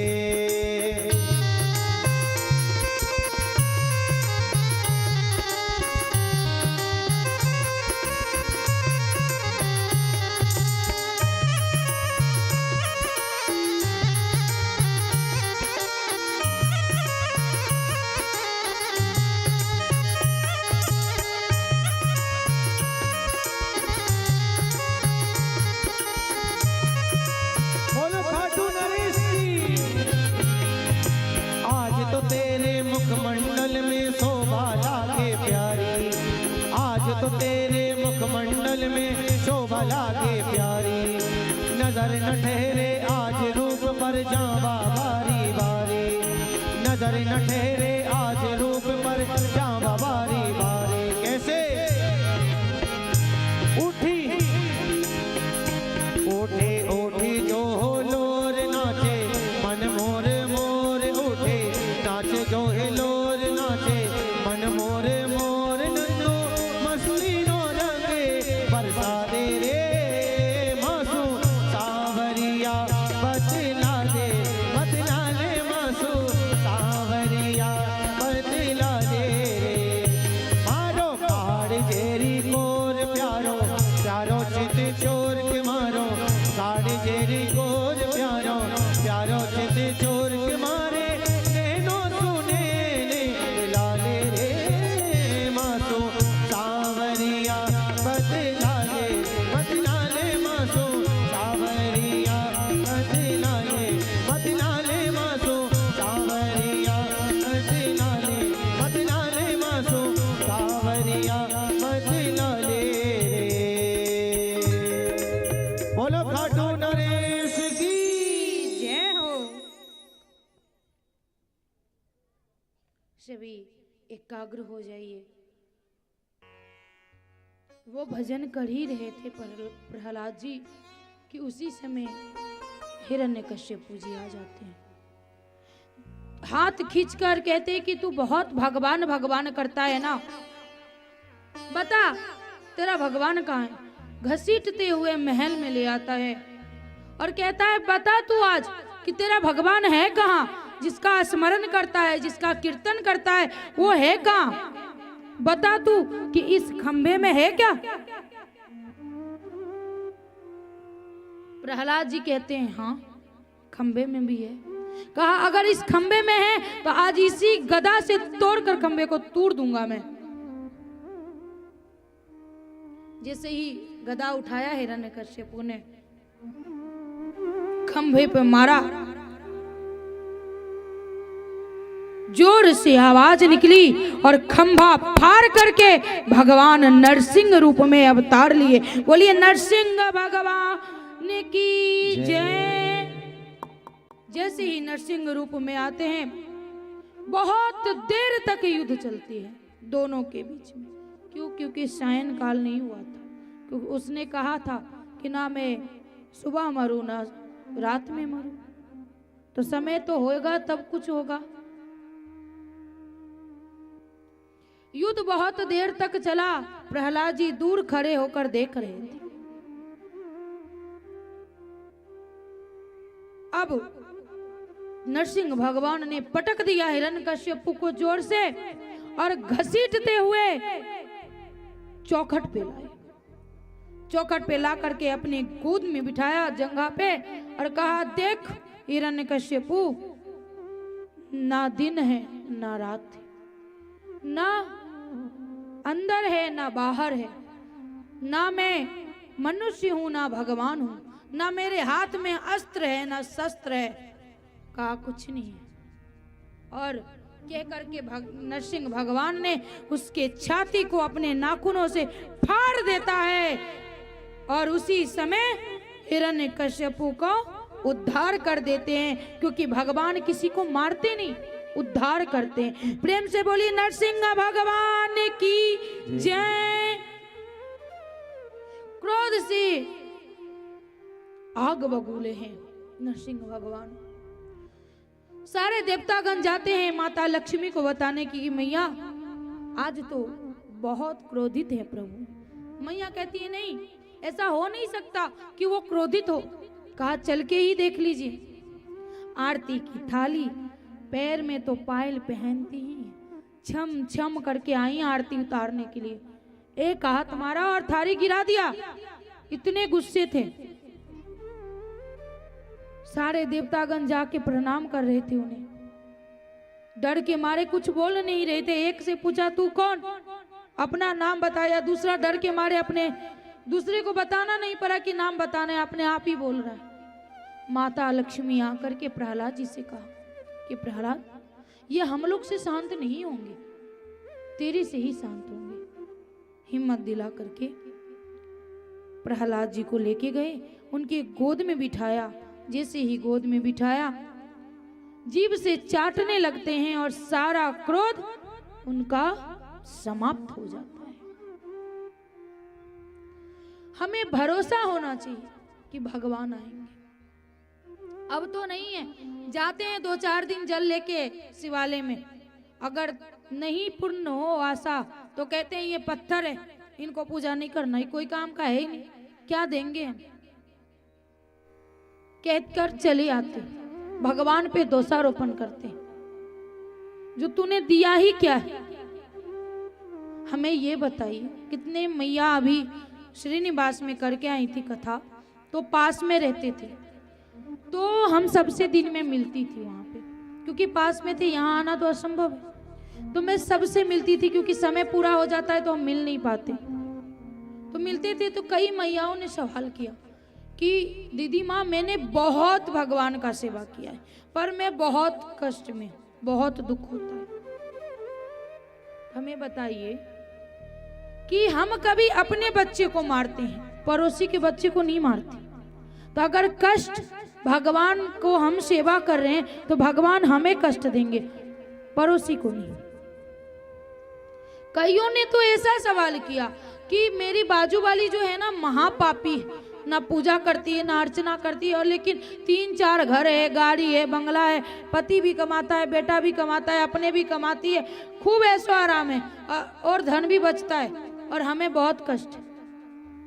और पता है वो मदिरा पान भी करते हैं, ये खाते हैं वो खाते हैं। मैंने कहा वो तो अपने भाग्य का खाते हैं। इसके 2 कारण हो सकते हैं। अगर हमें ऊंचा से फेंकना हो किसी को तो पहले चढ़ाना पड़ता है ऊंचे पे। अब अगर पहले ही थका देंगे तो चढ़ेगा नहीं, तो गिरेगा कैसे ऊंचे से। तो भगवान इसीलिए वैसे को ऊंचे चढ़ाते कि बेटा चढ़, ताकि ऊपर से फेंकेंगे तो जोर से चोट लगेगा, और नहीं तो चोट नहीं लगेगा। और दूसरी कारण ये कि कई ऐसे होते हैं कि पुण्य किए होते हैं, उनका पुण्य कम और पाप ज्यादा रहता है, तो भगवान सोचते हैं कि पहले इसका पुण्य भोगवा देते हैं, बाद में पूरी सूद मूड के साथ पाप भोगवाएंगे। इसके लिए अभी उसका पुण्य है, लेकिन जब पुण्य का क्षय होगा ना तो उसका विनाश निश्चित है। आज अगर हम चींटी को मारेंगे तो कल वो भोगना पड़ेगा। इसका कहते हैं ना कि गंगा स्नान करने से पाप धुल जाती है। अगर ऐसा होता तो गंगा पुत्र भीष्म को ही, भीष्म कौन थे? गंगा माँ के पुत्र थे, उन्हें ही भोगना नहीं पड़ता, उन्हें ही बांध के सैया पे सोना नहीं पड़ता, है कि नहीं? क्योंकि माँ कभी अपने बच्चे को कष्ट नहीं देती, लेकिन माँ ने वो उन्हें भोगना पड़ा जो उन्होंने पाप किया था, वो भी अनजाने में पाप हुई थी। पूर्व जन्म में वो राजा के पुत्र थे, घोड़े पे सवार होके जा रहे थे कहीं एक दूसरे राज्य में। उनकी पैर में सांप लपेट लिया। उन्होंने जोर से ऐसे पैर को झाड़ा, पैर को जैसे ही झाड़ा वो सांप बबूल के पैर पे जाके लटक गया। और जितना दिन उस सांप को कष्ट हुआ और जितनी रक्त बही, उतना दिन भीष्म पितामह जी को बाण के सैया पे सोना पड़ा, उतना कष्ट हुआ, उतना दिन उन्हें रहना पड़ा। तो जब गंगा पुत्र भीष्म को भोगना पड़ सकता है तो हमें गंगा स्नान करने से पाप धुल सकती है? हमें बताइए कि नहाने से तन धुलता है, मन नहीं। साबुन चाहे डॉब का लगा ले, लक्स लगा ले, चाहे अजीब अजीब की वैरायटी आती वो लगा ले, वो तन को धोएगा, मन को नहीं। और मन को धोने का एक ही कारण है, कौन धो सकता है? सत्संग। वो यहाँ आने के बाद ही मन धुलेगा। चाहे लाख गंगा स्नान कर लो, चाहे 75 बार वृंदावन चले जाओ, द्वारिका में ही रह जाओ, ना हो तो काशी में बसिंदा ले लो, लेकिन जब तक मन शुद्ध नहीं हुआ ना तो वो काशी वृंदावन कोई काम का नहीं है। क्योंकि हम हैं यहाँ व्यासपीठ पे और हमारा मन घर पे, तो क्या व्यासपीठ पे रहने से व्यासपीठ का फल मिलने वाला है? नहीं मिलने वाला। इसके लिए पहले मन को शुद्ध करना पड़ता है। अगर हम कह दें कि भागवत एक ऐसा वृक्ष है जहां जिसकी छाया में बैठ करके हम जो मांगेंगे वो हमें मिलेगा, तो सबसे पहले हम क्या मांगते हैं आकर के? कि हमारी दुश्मन को क्षय हो, उन्हें कष्ट मिले और हमें सुख मिले। 75% कम से कम बोलो तो 99% लोग दुखी क्यों है? कि बाजू वाले के घर 3 मंजिल का है और हमारा 1 ही मंजिल है। इस बात से खुश नहीं कि 1 मंजिल का है। अगर ऐसा मन में जब आए ना कि उसके पास 3 मंजिल है, तो कभी रोड पर देख लेना। मैं प्रत्येक 11 को जाती हूँ खाटू श्याम मंदिर, यहाँ जो है श्याम मंदिर सूरत धाम, तो देखती हूँ रास्ते पे बच्चे खेलते रहते हैं। हम अपने बच्चे को हाथ पकड़ के चिपका के लेके चलते कि कहीं एक्सीडेंट ना हो जाए, डर लगता है हमें। और हम जब जाते हैं ना रास्ते से तो देखते हैं कि उनकी मैया भोजन बनाती रहती है रोड पे और उनके बच्चे सड़क पे खेल रहते हैं। कितनी जाम रहती है, मेन रोड है, कितना गाड़ी आती है, लेकिन कुछ नहीं होता उनके बच्चे को। कभी मन में ये होने लगे ना कि मेरे को कष्ट है, तो उन रोड वाले को देख लेना कि वो कितने कष्ट में है। ठंडी में बाहर सोते हैं, बरसात में कैसे रहते हैं। और ज्यादा अहम आ जाए ना तो थोड़ा अंबानी जी को देख लेना कि वो है हमसे ऊपर। अभी जब वो नहीं रहेंगे तब का तब देखें, अभी हमसे ऊपर अंबानी है। कितनों को ये है आ जाता है कि हम सबसे बड़े, तब अंबानी को देख लेना, अभी सबसे बड़े वही हैं। हम लोग से लेकर ही बड़े हैं, लेकिन है। अब बोलेंगे कैसे लेकर के? जियो का सिम दे करके लालच दिया और आज इतनी नेट महंगी हो गई कि हम लोग को पूरी जेब खाली हो जाती है नेट देने में। लेकिन तब जब आया था तब फ्री था। जैसे अभी 5G फ्री है और 5G के बदले अभी आगे बहुत लेने वाले हो। तो कभी भी मन को शुद्ध करना चाहिए। सत्संग में आए हैं लेकिन अगर मन शुद्ध नहीं है तो कुछ फल नहीं मिलेगा। कितने कहते हैं कि हम बचपन में ये किए, हमसे ये भूल हुई, या फलाने ने ये किया है। अरे बचपन में उसने क्या किया उसे छोड़ो ना, बाद में उसने क्या किया है। जब भगवान क्षमा कर सकते हैं तो तू तुच्छ मानव उसे क्या सजा देगा? तू क्या उसे ताना मारेगा? कहते हैं कि जब ही मन में भगवान के प्रति भाव आए ना तभी सवेरा हो जाता है। जरूरी नहीं कि बचपन में मैंने बहुत कुकर्म की तो अब हम नहीं कर सकते हैं भगवान का भजन, कर सकते हैं। उस समय हमें ज्ञान नहीं था, हमने बाल्यावस्था में कुछ गलती की, उसका सजा इस जन्म में नहीं मिलेगा। वो देना होगा तो प्रभु देंगे, लेकिन वही गलती को हम बुढ़ापे तक ले जाए तो मुझे सजा मिलेगी।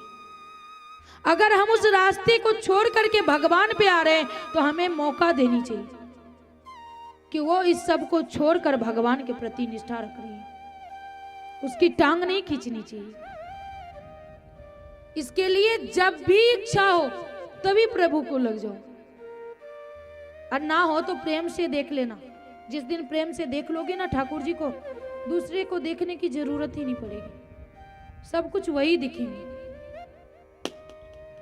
आगे में बताते हैं कि एक क्षीर सागर त्रिकुट नामक एक प्रसिद्ध सुंदर सा पर्वत था, जो सारे पर्वतों में से श्रेष्ठ था। वहां अपने बच्चों के साथ गजेंद्र नामक हाथी रहता था। ऐसो आराम से गजेंद्र नामक हाथी रहता था। उससे बहुत अहम थी किस बात की कि मेरे 100 बच्चे हैं, बहुत सारी पत्नियां हैं, खूब ऐसो आराम से रहता था। एक दिन गजेंद्र ने अपनी हथनियों के साथ, अपने बच्चों के साथ सरोवर में जाकर पानी पिया और अपनी सूंड में जल भर करके अपनी पत्नियों पे, अपने बच्चों पे फेंक रहा होता। उसी कैसे हम भी यही सोचते हैं कि हमारे इतने बच्चे हैं, हमारी पत्नियां हैं, हमारे पति हैं, हमारे परिवार वाले हैं, और ये कलयुग इस पृथ्वी लोक पे ग्रह हमें खींच रहा है अपनी ओर, और हम ये सोचते हैं कि ये लोग बचा लेंगे। जब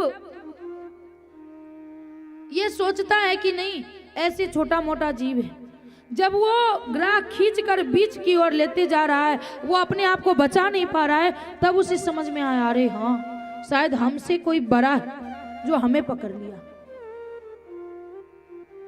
वो बार बार कोशिश करता है, जितने बच्चे, जितने पत्नी सब ऊपर चढ़ जाते, सूंड में सूंड फंसा करके खींच रहे। अब वो निकल ही नहीं रहा है, क्योंकि जोर से कस के पकड़ा है।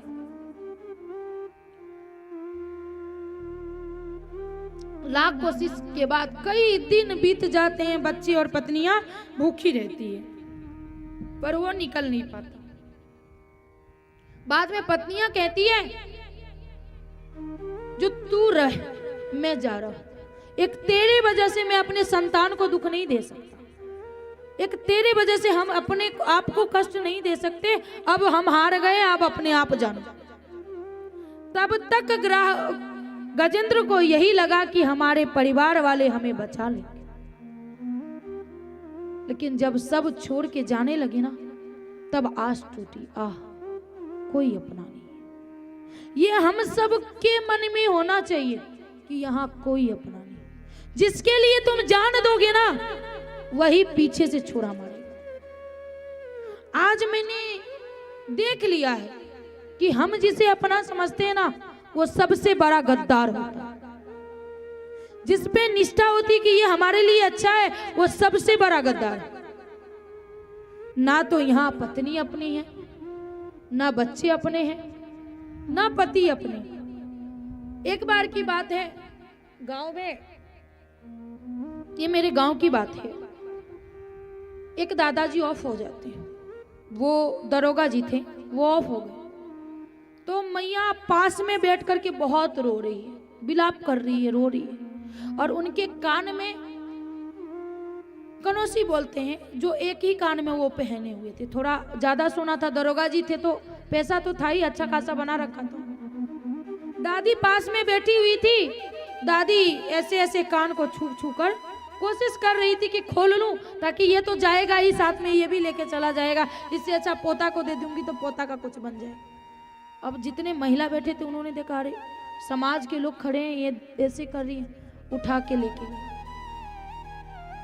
जो चलिए आप अंदर चलिए, यहाँ मत रहिए, ताकि बाद में समाज हंसी उड़ाते हैं।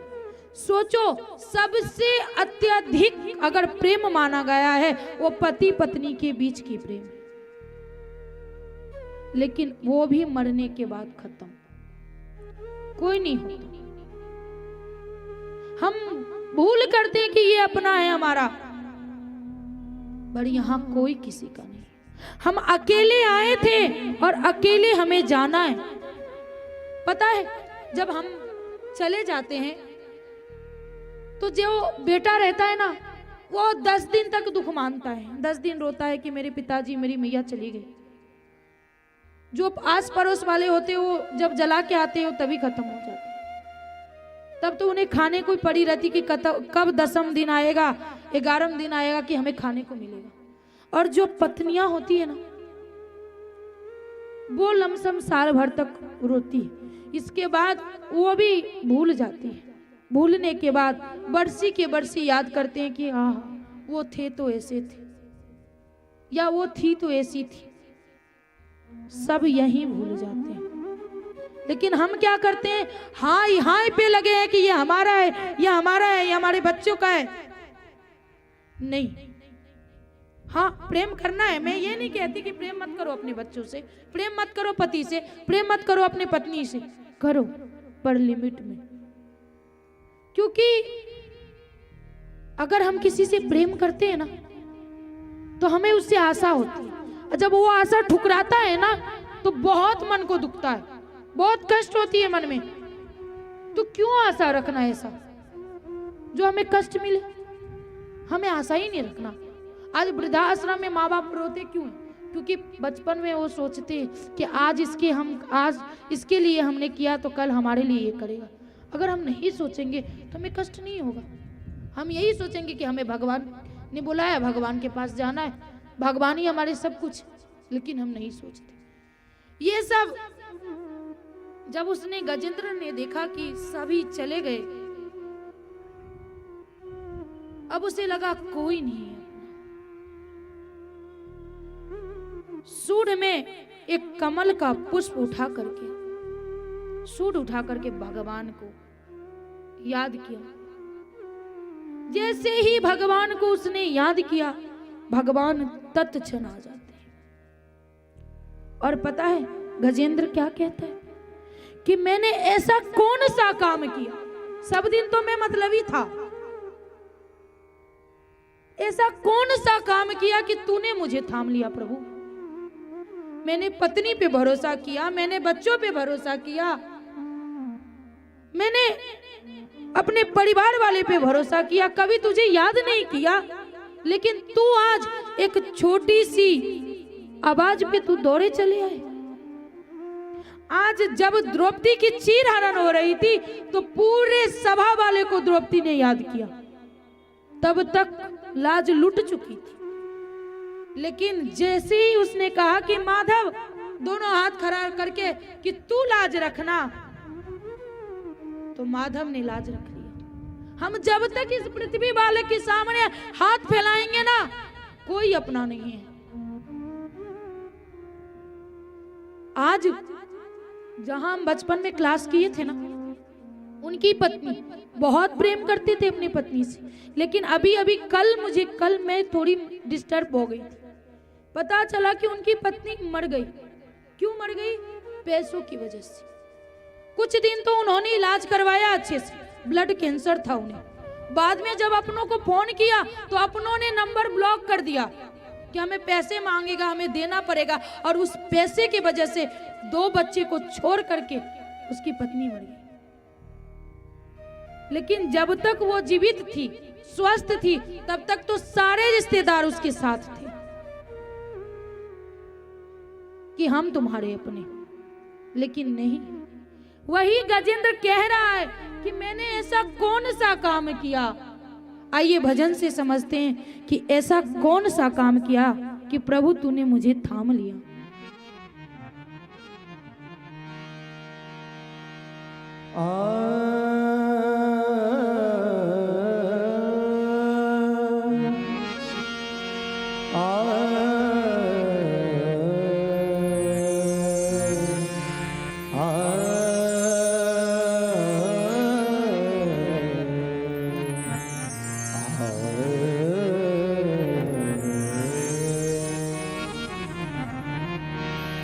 क्यों घबराओ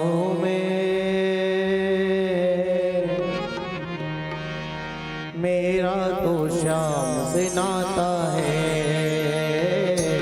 क्यों घबराओ मेरा तो श्याम से नाता है। क्यों घबराओ मेरा तो श्याम से नाता है। मेरी भी जीवन गाड़ी श्याम चलाता है।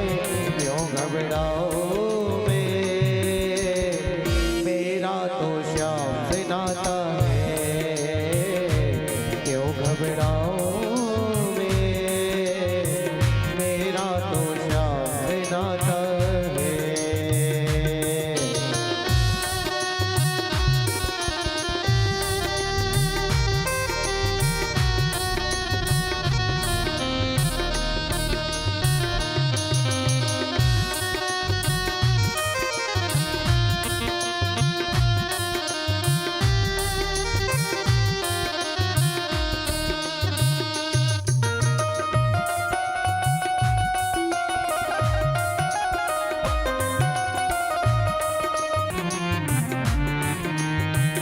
भक्त प्यारे, जब जब मुझको पड़ती है दरकार, श्याम हमेशा रहता है तैयार।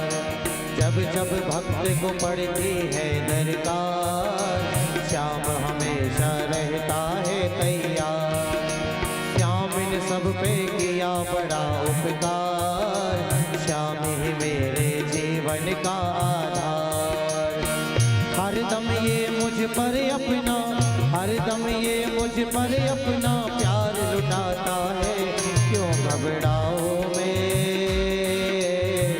मेरा तो श्याम से नाता है। क्यों घबराऊं मैं, मेरा तो श्याम से नाता है। मेरी भी जीवन गाड़ी, मेरी भी जीवन गाड़ी श्याम चलाता है। क्यों घबराऊं मैं, मेरा तो श्याम से नाता है। क्यों घबराऊं मैं, मेरा तो श्याम से नाता है।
दुख के बादल जब जब मंडराते, श्याम नाम लेते ही छट जाते।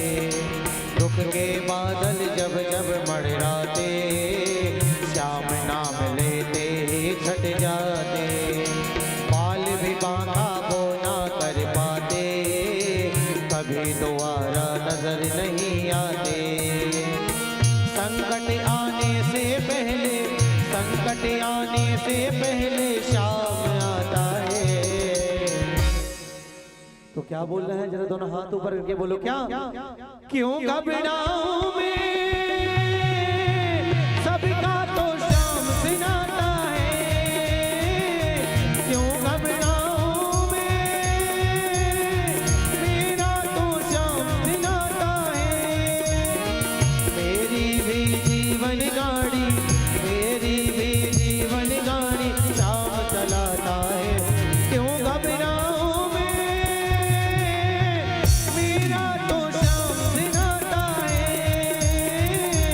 क्यों घबराऊं मैं, मेरा तो श्याम से नाता है।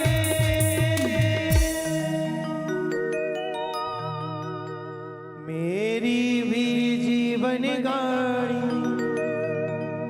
सबकी तो जीवन गाड़ी श्याम चलाता है।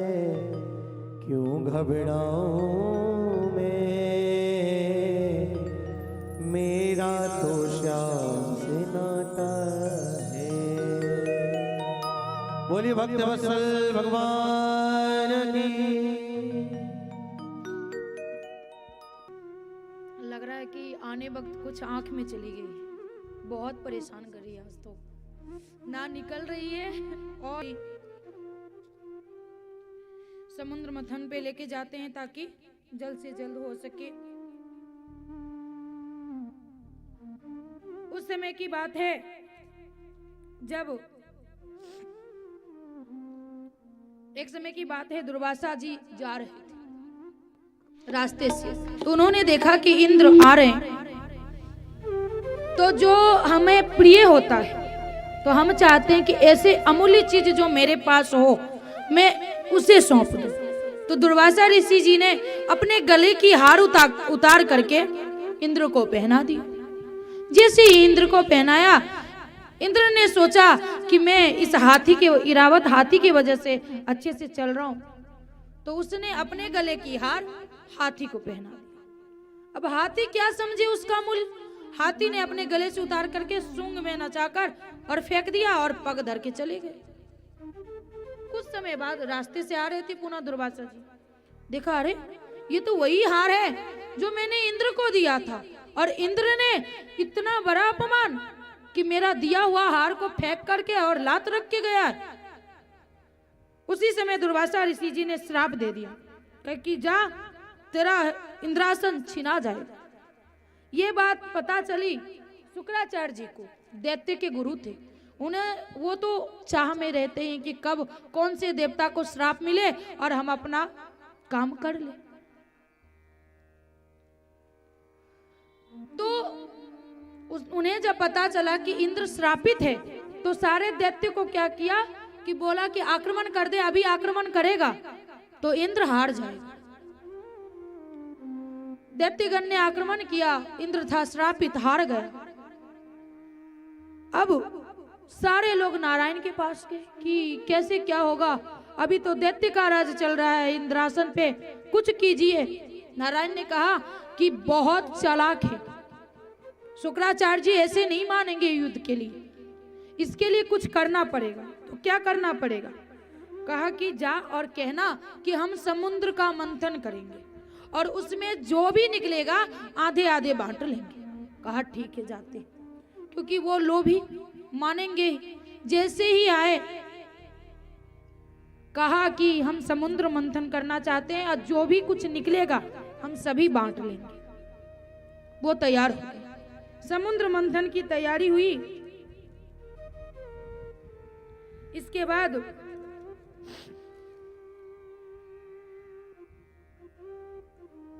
अब समुद्र मंथन होगा कैसे? तो मंदराचल पर्वत को लाया गया कि ताकि वो बहुत बड़ा पर्वत है, उसे बीच में रखेंगे, पर वो घूमेगा कैसे? तो घूमेगा कैसे? तो बासुकी नाथ को लाए और बासुकी नाथ को ला करके लपेटा गया। लपेट करके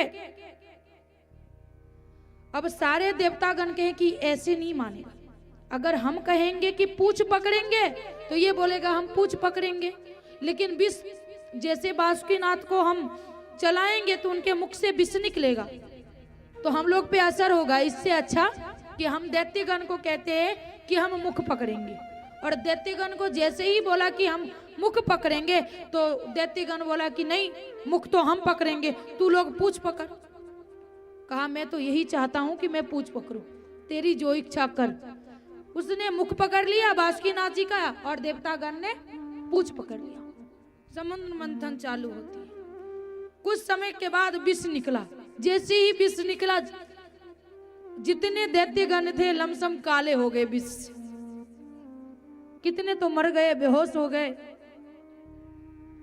समुद्र मंथन चालू था। इसके बाद सबसे पहले समुद्र मंथन से निकला हलाहल बस विष। अब जैसे ही विष निकला तो समुद्र मंथन से के समय में ये बताया गया था कि जो भी चीज निकलेगा उसे यूज करना। तो यूज करना है तो विष निकला है तो कौन यूज करेगा?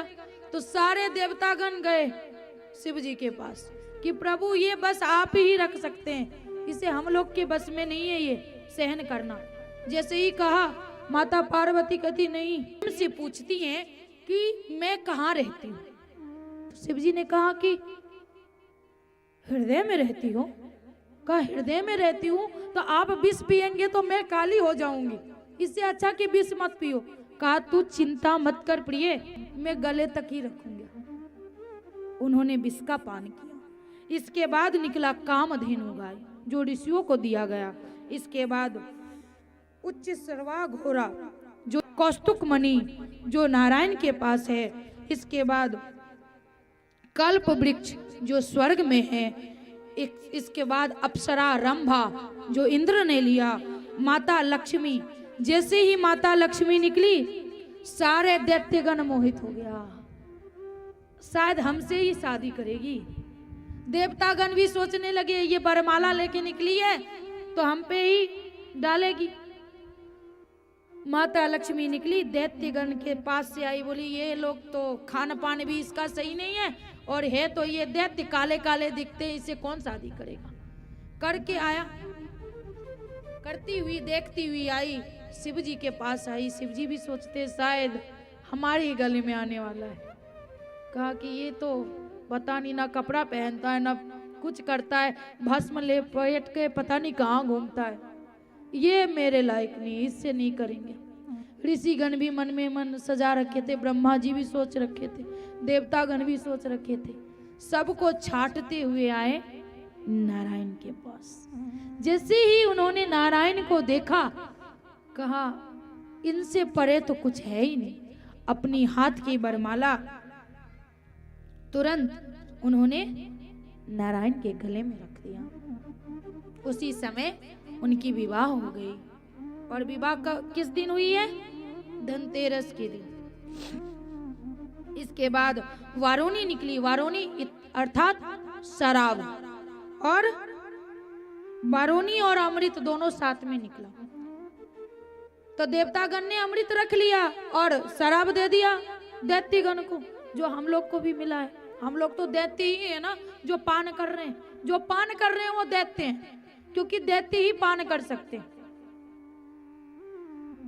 अब दैत्य ने सोचा कि नहीं, उसने जो वो घड़ा लिया है वो तो कुछ अलग लग रहा है। शराब छोड़ करके और देवतागण से अमृत कलश ले लिया, छीन लिया। अब कैसे होगा? जब सभी उलझते हैं ना तो हमारे ठाकुर जी आते हैं उसको संभालने के लिए। फिर नारायण ने एक मोहिनी रूप धारण करके नृत्य करने लगती हैं और दैत्यगण से वो अमृत का कलश ले लेती है। एक लाइन में बिठा करके सबको अमृत पिलाने लगती हैं। उसी में आ जाता है कौन? एक दैत्य आ जाता है। दैत्य भी अब इससे ये सीख मिलती है कि जो हमारे साथ है, जो हम भोजन करेंगे उन्हें कराएंगे। बाद की बात बाद में करेंगे, क्योंकि अगर वह दुश्मन है उसकी दुश्मनी बाद में निभाएंगे, लेकिन साथ में अगर वो बैठ गया है तो हम वही भोजन कराएंगे। उन्होंने दैत्य को भी पान दिया, अमृत दिया। उसने जैसे ही मुख में रखा, गले तक आई, तुरंत सुदर्शन से उतार दिया। पहले 7 ही ग्रह थे, जितने दिन उतने ग्रह। बाद में ये राहु और केतु नामक ग्रह बन गए। जो आज तक, और कहने वाला कौन था? जो ये दैत्य हैं, सूर्य और चंद्रमा, इतने किसी को वो ग्रहण नहीं लगाता। लेकिन राहु किसको ग्रहण लगाता है? सिर्फ सूर्य और चंद्रमा को, कि तूने ही आग लेसा था जिसकी वजह से मेरी ये दशा हुई, तो तेरे को निगल लूंगा मैं। इसके बाद चंद्रमा जो शिव जी के शीश पे धारण है। इसके बाद 5 जन्य शंख जो नारायण के हाथ में है। परिजात वृक्ष, परिजात वृक्ष जो पृथ्वी पे है, जो माता रानी को चढ़ाओ उसका पुष्प, या शिव जी को चढ़ाओ, जिस इच्छा से चढ़ाओगे वो कभी पराजित नहीं होने देती है। इसके बाद सारंग धनुष। इसके बाद ये सारे कितने निकले? ये सब समुद्र मंथन से निकला। और इसके बाद उस समय के दैत्य कौन राजा था? राजा बलि था। राजा बलि ने एक यज्ञ का आयोजन किया। यज्ञ के आयोजन में बताया कि जो भी हमारे द्वार पे आएगा उसे खाली हाथ वापस नहीं भेजेंगे। उसी समय तभी तो इंद्रासन पे नहीं थे, उस समय स्वर्ग के राजा बलि थे। दिति मैया बहुत दुखी थी कि हमारे सारे पुत्र दैत्य हुए। तो वो कहते हैं कश्यप जी से कि एक ऐसा आशीर्वाद दो जिससे हमारा भी पुत्र देवता हो। वो कहते हैं कि ठीक है, तू पयोव्रत कर। कौन कहते हैं? कश्यप मुनि जी। पयोव्रत कर और पयोव्रत करने से तुझे पुत्र की प्राप्ति होगी। जिन्हें पुत्र नहीं होता ना, अगर वो पयोव्रत करती है उसे पुत्र की प्राप्ति होती है। तो मन में होगा पयोव्रत अर्थात सिर्फ पीने वाला, भोजन नहीं करते, उसमें दूध पियो, जूस पियो, जो भी पियो। पयोव्रत अर्थात सिर्फ जल, पानी, दूध जो लेते हैं वो लेते हैं। पयोव्रत का उपदेश दिया। भाद्रपद में उन्होंने पयोव्रत का आरंभ किया। फाल्गुन मास के शुक्ल पक्ष द्वादशी तिथि के 12 बजे किनका जन्म हुआ? बावन भगवान का। बोले बावन भगवान की। अब बावन भगवान का जन्म हुआ। किसी ने कुछ दिया, किसी ने कमंडल दिया, किसी ने छत्ता दिया, किसी ने एक दिव्य वस्त्र दिया, सब कुछ, सबने सब कुछ दिया। कमंडल लेकर के पता चला उन्हें कि राजा बलि यज्ञ कर रहे हैं। राजा बलि के यज्ञ में आते हैं। राजा बलि के यज्ञ में आकर के वो कहते भिक्षान देहि। उस समय शुक्राचार्य जी कहते हैं कि अब यज्ञ पे बैठ चुके हो तुम, जरूरी नहीं है भिक्षा देना। कहते नहीं, मैंने वचन दिया है कि मेरे द्वार पे आज जो भी आएंगे उन्हें वापस नहीं भेजेंगे, इसलिए हम इन्हें देंगे। जैसे ही आते हैं तो कहते हैं अरे ये भिक्षा लेने नहीं, ब्राह्मण नहीं आया है, ये कोई छलिया है, तू इसे मत दे। शुक्राचार्य जी बार बार मना करते हैं कि इसे तू दान मत दे। कहते नहीं, हम देंगे। पूछते हैं कि आपको क्या चाहिए? कहा कुछ ज्यादा नहीं चाहिए राजन, हमें सिर्फ 3 पग भूमि चाहिए। कहा इतनी सी बात, आप इतने छोटे हो, 3 पग भूमि आप मांगो तो मैं अपना राज्य दे दूं। 3 पग भूमि मांग रहे हो? कहते बस मुझे उतना ही दे दो। जैसे ही कहा ठीक है मैंने आपको दिया, जैसे ही कहा दिया, देने से पहले संकल्प लेना पड़ता है। दान देने से पहले संकल्प लेते हैं। शुक्राचार्य जी तो जानते थे कि ये नारायण है, ये छल कर रहे हैं, इसलिए वो कमंडल में घुस जाते हैं कि नहीं जल ना निकलेगा, ना संकल्प लेगा, ना यह दान देगा। जल जब ना निकला तो कहते हैं ऐसे नहीं निकलेगा। कौन कहते हैं? बावन भगवान। कुछ समझ रहे हैं ना? कुछ से उस छिद्र में डालते कि शायद कुछ फंस गया होगा। इतने में ही शुक्राचार्य जी की एक आंख गई। कहते हैं निकलते कमंडल से, कहा ना मैंने कि ये छलिया है, इससे बच जाओ। कहा नहीं, मैंने तो वचन दे दिया है, अब ये छलिया रहे चाहे जो रहे, मुझे तो दान देना ही है। जैसे ही संकल्प लिया उसी समय भगवान अपने विकराल रूप में आते हैं। एक पग में पूरा स्वर्ग, दूसरी में पूरी पृथ्वी। अब कहते हैं तीसरा पग कहाँ रखूं? तो ये जो शीश है ना, ये भी एक भूमि है जिसे हम दान करते हैं। अभी सूरत में बाल लेने वाली आती है तो बाल बेचते हैं। तो ये भी एक उपजा हुआ धान की खेत है, गेहूं की खेत है, इसे मत बेचा करो क्योंकि बेचना पाप है। हम बेच देते हैं। अगर उस तरीके से नहीं मानो तो स्त्री, हमारे मिथिला में क्या होती है, धोबी आती है। जो धोबी होता है, धोबी समझ रहे हैं ना, धोबी सुहाग देने के लिए आती है लट से। और हमारे इधर कहा जाता है कि बाल स्त्री को नहीं कटवानी चाहिए कि क्या पता किस लट में सुहाग हो और हम काट देंगे और हम बेच देंगे, तो अपनी सुहाग को बेच दिया मैंने। तीसरा पग उन्होंने अपने सर को, अपने आप को समर्पित कर देते हैं कि अब इस पे रख दीजिए। इस प्रकार उन्होंने दान दिया और महादानी आज भी कहलाते हैं। सुखदेव जी से परीक्षित पूछते हैं कि सब कुछ तो आपने कह दिया गुरुदेव, लेकिन एक चीज बाकी रह गई। तो क्या? आपने बाल लीला का वर्णन नहीं किया। मुझे बहुत इच्छा है बाल लीला जानने की कि वो जो हमारे इष्ट थे, हमारे दादाओं के इष्ट थे, वो इस धरातल पर कैसे आए? कुछ तो बताइए। सुखदेव जी कहते हैं कि तुम्हारा जो ये प्रश्न है राजन, बहुत उचित है, जो देवतागण नहीं सुन सकते, जिसके लिए देवतागण भी लालायत है, वो प्रश्न तूने किया है। और तूने किया है तो मैं बताऊंगा भी तुझे। अब बताते हैं कि जब इस धरातल पर कंस और जरासंध का, ऐसे पापी राजाओं का राज चल रहा था, तब पृथ्वी पापियों से पीड़ित हो चुके थे।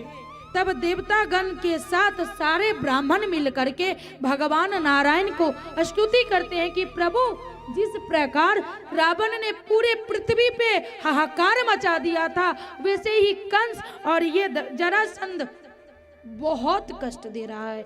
समय से ना तो पूजा करने देता है, ना पाठ करने देता है, बहुत सताता है। कब आओगे आप प्रभु? सारे देवतागण ऋषिगण स्तुति कर रहे हैं, किनको? नारायण को। इसके बाद आराधना कर रहे हैं कि आप आओ। ब्रह्मा जी आदेश देते हैं कि भगवान आएंगे। भगवान ने हामी पार दिया है कि मैं इस पृथ्वी लोक पे आऊं, लेकिन इस पृथ्वी लोक पे आऊं इसके लिए तो माँ का गर्भ चाहिए। वैसे कैसे आ जाएंगे? अब माँ के गर्भ चाहिए तो माँ भी उस लायक होनी चाहिए, पिता भी उस लायक होना चाहिए कि भगवान उनके पुत्र रूप में आए, ताकि 9 महीने माँ उस पुत्र को गर्भ में रखने की क्षमता रह सके। क्योंकि हम सब में क्षमता नहीं कि प्रभु को अपने गर्भ में रख सकते हैं क्या? नहीं रख सकते, क्योंकि योग्यता नहीं है हमारे अंदर। इसे योग्य बनाएंगे तब इसके योग्य कौन बनेगा? कहा इसके योग्य तो कंस की बहन देवकी ही हो सकती है। उस समय की बात है जब मथुरा के राजा उग्रसेन बहुत ही धर्मात्मा थे, पर उनका बेटा कौन था? कंस। वो उनके पिता बहुत धर्मात्मा, लेकिन बेटा एकदम कंस, जो हम भी हैं। कहते हैं ना कंस, कंस का मतलब कसी हिंसायनम, मतलब कंस धातु का शब्द होता है, अर्थात हिंसा में जिसकी स्वभाव हो, जिसका मन हिंसा में लगता हो, वही है कंस। कंस किसी का मामा नहीं और ना कंस किसी का पिता, हम सब भी कंस है, क्योंकि हमारा मन लड़ाई झगड़े हिंसा में जाता है तो हम भी कंस। बस ये बताया गया है, समझाया गया है ताकि हम समझ सके। जो मार काट लड़ाई झगड़ा जैसे जिसे बहुत पसंद हो, बेहद पसंद हो, वो है कंस। इतना क्रूर प्रवृत्ति का है कि उसने अपने पिता को ही जेल में बंद कर दिया और पिता को जेल में बंद करके खुद राजा बन गया। अगर हम अपने पिता को बंद कर दे तो हमारे लिए प्रजा क्या सोचेंगे कि कितना बुरा है ये, अपने पिता को नहीं छोड़ा तो मुझे क्या छोड़ेगा? मन में होगा कि नहीं होगा? अब ये मन में हो गया, इसके लिए उसने क्या किया? उसकी नजर पड़ी उसके चाचा की लड़की चचेरी बहन देवकी पे कि एक मौका है बड़ाई पाने के लिए, कि देवकी का विवाह हम अपने मित्र से करवा देंगे और अच्छे से मान आदर करेंगे तो सबको लगेगा कि हम अच्छे हैं। इसके लिए क्या किया उसने? देवकी का विवाह वसुदेव से फाइनल कराया और धूमधाम से विवाह करने लगा, ताकि लोगों के मन में हो कि ये जो कंस है अच्छा है। जैसे हम लोग करते कुछ हैं और अगर किसी को दान दे दे तो 10-12 सेल्फी ले लेते कि देखिए भाई मैंने दान दिया, हम बहुत अच्छे है कि नहीं। वृंदावन में लोग जाते हैं, एक पंखा दान करते हैं, 7 पुश्त नीचे और 7 पुश्त आने वाले का नाम लिखवा देते हैं पंखे पे कि हमने पंखा डाला। अरे पंखा 1 साल में खराब हो जाएगी और तू 7 पीछे और 7 ऊपर का दान लिखवा रहा है। अगर अभी देखते हैं लोग जाते हैं शॉल देने, वस्त्र देने, कुछ खाने पीने का देने, जितना देंगे नहीं उससे ज्यादा 75 फोटो खिंचवा लेते, 25 वीडियो बनवा लेते कि हमने दान दिया। वैसा ही था कंस कि लोग देखें हमें कि हम अच्छे हैं, हमारे मन में, हमारे हृदय में प्रेम है, लेकिन कहते हैं ना कि चाल प्रकृति में तीनों संग ही जाए, वो छूटने वाला नहीं है। हमारे इधर बोलते हैं कि ये जो चाल प्रकृति है ना, ये कुछ कर लोगे वो सामने आने वाला ही, चाहे लाख छिपा लो। कंस ने अपने मित्र सूरसेन के पुत्र वसुदेव से विवाह पक्का कर लिया, खूब अच्छे से विवाह किया। फिर बाद में लोगों को दिखाने के लिए कहा कि अपनी बहन को मैं खुद छोड़ने जाऊंगा। रथ पे सवार हो गया, देवकी वसुदेव को बिठा लिया और गया। अगर हम कुछ अच्छे करने लगते हैं ना, हम हैं बुरे, करेंगे अच्छे, तो लोगों को सहन नहीं होता कि क्या दिखावा कर रहा है। बस वही बात हो गई उसमें, भगवान को पसंद नहीं आया। भगवान सोचे कि ऐसा उचित नहीं है, इस पे शोभा नहीं दे रहा है। इसके लिए उन्होंने क्या किया, आकाशवाणी की कि ए मूर्ख कंस, तू जिस बहन को लेकर के ससुराल छोड़ने जा रहा है, उसी का 8वां पुत्र तेरा मृत्यु है। अब जैसे ही कंस ने सुना, अपने असली रूप में आ गया। देवकी की चोटी पकड़ी और घसीट करके नीचे उतार दिया, कहा अभी का अभी मार देंगे, ना रहेगी बांस और ना ही बजेगी बांसुरी। वसुदेव जी चरण पकड़ लेते हैं कि अभी अभी शादी हुई है, आप इसे मत मारो, मेरे पत्नी को, न विवाहिता को मत मारो, आप जैसा कहोगे वैसा हम करेंगे। मेरे पुत्र से कष्ट है ना आपको, मैं वादा करता हूं कि पुत्र होएगा ही नहीं, अगर होगा तो मैं अपने आपको समर्पण कर दूंगा। कहा ये बात तो ठीक है। आकर के उसने कारागार में अपनी बहन और जीजा को बंद कर दिया। जैसे ही जीजा और बहन को बंद किया, कुछ समय बाद एक बालक ने जन्म लिया। यह बात कंस को पता चली कि देवकी ने एक बालक को जन्म दिया। आया, मन में सोचा अरे इसका 8वां पुत्र कष्टदायक है, हमें मारेगा, हमारा मौत है, इसको क्यों मारना, इसे छोड़ देते। ले देवकी मुझे नहीं मार। नारद जी ने कहा नहीं, पाप की घड़ा भरेगी नहीं। तुरंत आए, कहा ए मूर्ख, कैसे बात कर रहे हो, क्या पता यही 8वां हो। सोचो ये 8 उंगली है, इधर से गिनो, इधर से गिनो, 20 से गिनो, कहीं से भी तो 8 होगा। देवकी का कोई भी पुत्र होगा तो तेरे लिए खतरनाक है। कहा ये बात तो सच है। अभी अभी मैंने बताया था कि भगवान पापियों को और ज्यादा चढ़ावा देते कि चढ़, ताकि अच्छे से तेरे को पटक सकेंगे। इसके बाद उसने, कंस ने पटक करके उस बालक को भी मार दिया। ऐसे करके दूसरा, तीसरा, चौथा, 5वां, 6 बालक को मारा। 7वां गर्भ रोहिणी के गर्भ में चला गया। जैसे ही कंस को पता चला कि क्या हुआ, देवकी तो गर्भवती थी, बालक कहाँ गया, तो द्वारपाल सब बोले कि सेना लोग कि चिंता मत करो, हो सकता है डर के मारे गर्भ गिर गया हो, चिंता होने की कोई बात नहीं। इसके बाद बार बार देवतागण निवेदन कर रहे हैं, प्रार्थना कर रहे हैं कि प्रभु अब आ जाइए, अब तो बहुत कष्ट हो रहा है। माता देवकी भी बार बार निवेदन कर रही हैं कि अब तो आइए।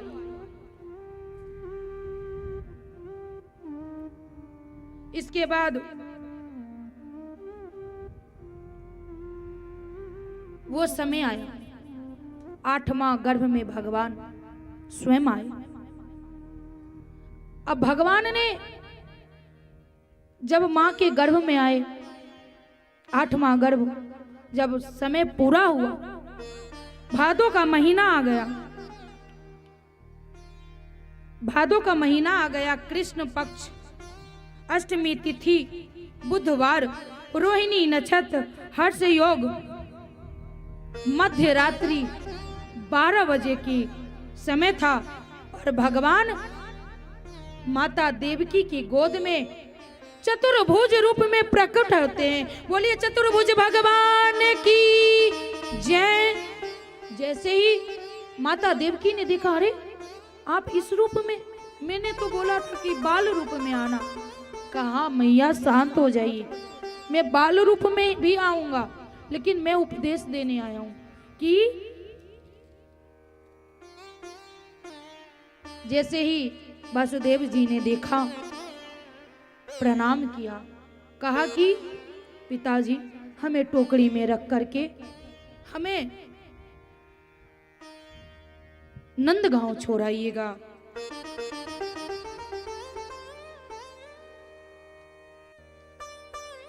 तो वो कहते हैं कि कैसे जा सकता, मेरे तो हाथ पैर सब बंधे हैं। कहा जब ही आप टोकरी में रखोगे ना तो सारी बंधन टूट जाएगी, आप चिंतित मत हो, द्वारपाल भी सो जाएंगे, कोई चिंता करने की बात ही नहीं है। सारे बात समझा करके वो पुनः बालक के रूप में आ गए।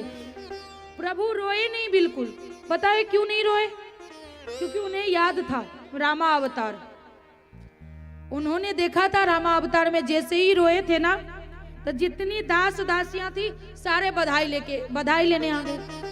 प्रभु ने सोचा अगर इस बार रोए तो मामा लठ लेके आ जाएंगे, बधाई तो बाद में लठ लेके आ जाएंगे, इसलिए चुप रहना सही है। चुपचाप माता देवकी की गोद में पड़े जब तक वो टोकरी में रख रहे हैं। फिर उन्होंने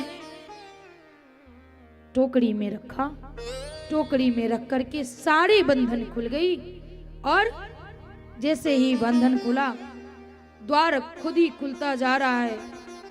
टोकरी में रख करके वासुदेव जी निकले। जैसे ही देखा, किसने? मेघमंडलों ने कहा हम काले, हमारे प्रभु काले। तब तो जोड़ी जम गई हम दोनों की।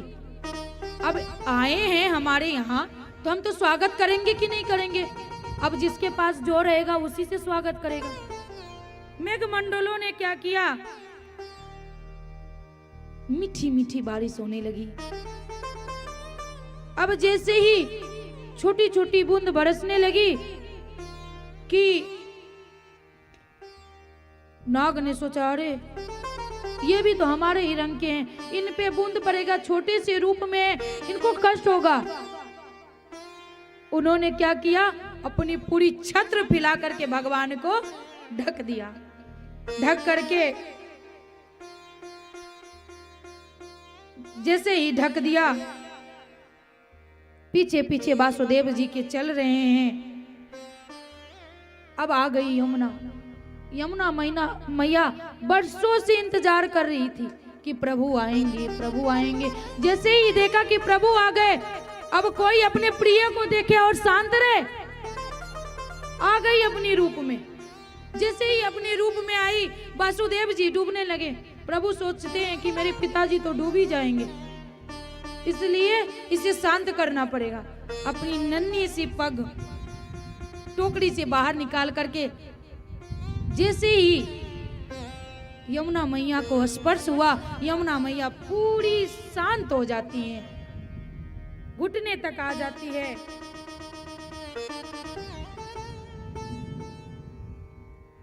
इस बार यमुना को पार करके वासुदेव जी नंद भवन पहुंचे। यहाँ योग माया के प्रभाव से सारे ब्रिजवासी सो रहे हैं, किसी की आंख नहीं खुली है, सारे नींद में।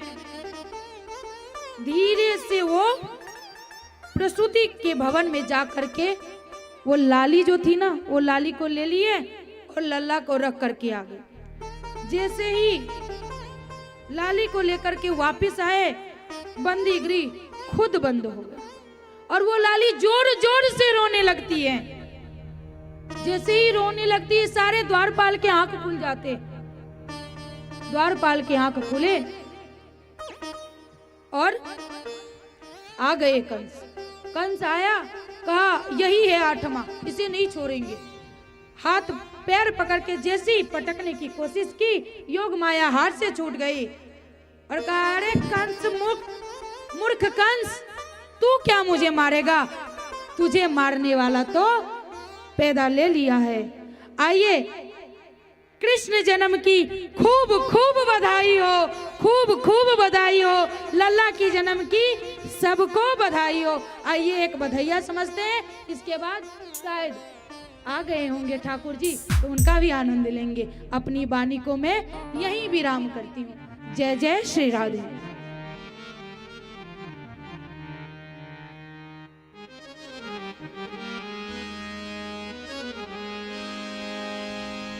बोलो बांके बिहारी लाल की, नंद के लाला की जय। बोलो नंद के लाला की जय। बोलो नंद के लाला की जय। बोलो नंद के लाला की। अभी तो सोसाइटी तक नहीं आवाज पहुंची है, अभी और जोर से जयकारा लगाओ। बोलो नंद के लाला की जय। बाबा आइए चलते हैं, ठाकुर जी का स्वागत करते हैं।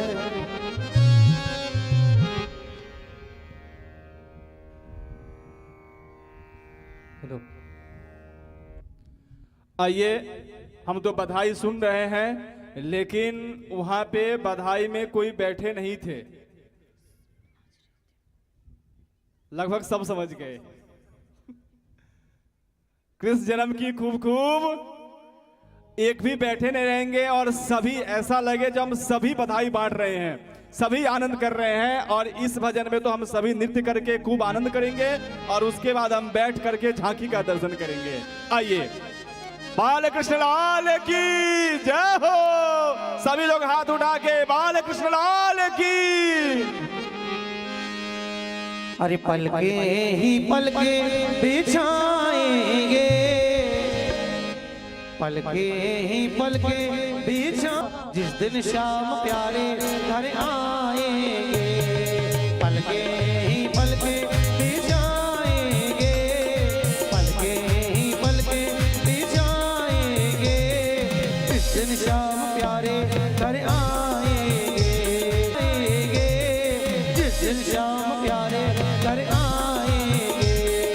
हम तो हैं कान्हा के सुन ले रे दीवाने रे, हम तो हैं कान्हा के सुन ले रे दीवाने रे। मीठे मीठे भजन सुनाएंगे, मीठे मीठे भजन सुनाएंगे जिस दिन श्याम प्यारे घर आएंगे। पलके ही पलके बिछाएंगे जिस दिन श्याम प्यारे।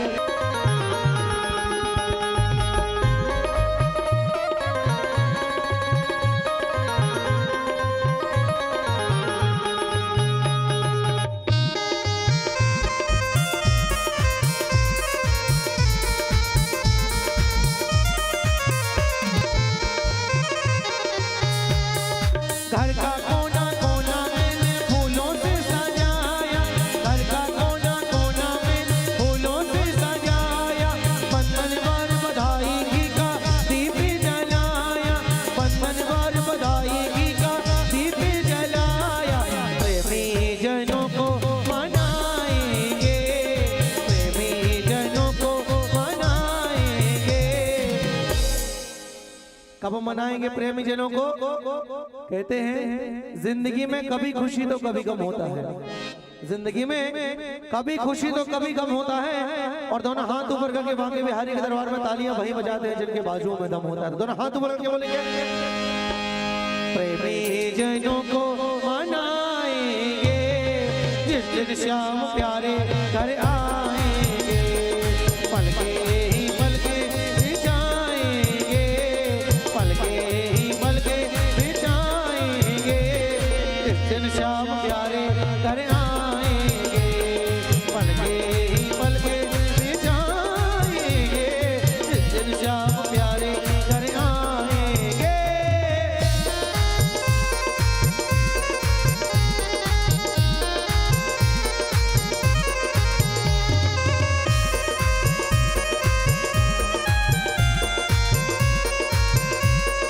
बोलो श्याम प्यारे की।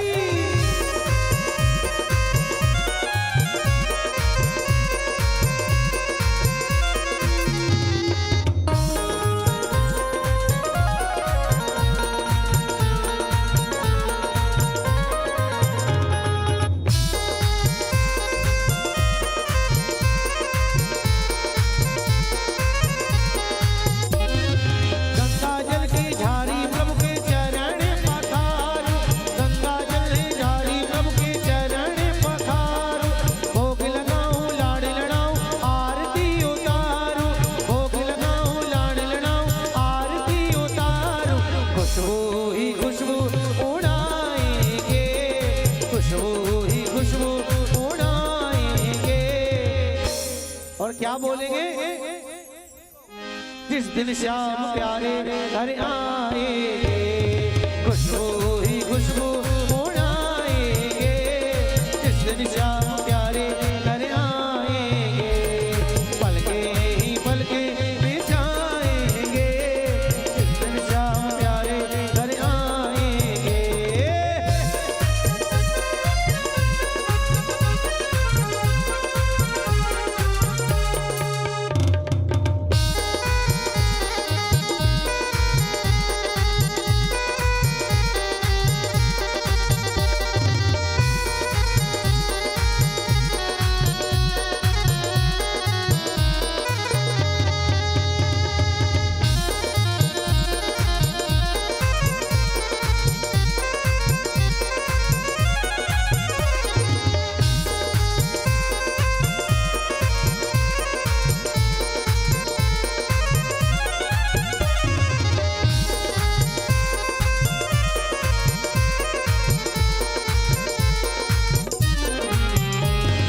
नटवर नागर नंद कलाला मुरली मधुर बजाए। नटवर नागर नंद कलाला मुरली मधुर बजाए। नंदू प्रेमी नाच नाच कर गिरधर को रिझावे। नंदू प्रेमी नाच नाच कर गिरधर को रिझावे। नैनों से नैना मिलाएंगे, नैनों से नैना मिलाएंगे।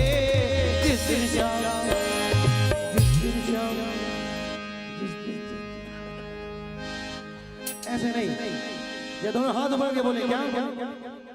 नैनों से नैना मिलाएंगे। कैसे? नैनों से नैना मिलाएंगे। इस दिन श्याम प्यारे घर आएंगे, नैनों से नैना मिलाएंगे। श्याम प्यारे घर आएंगे।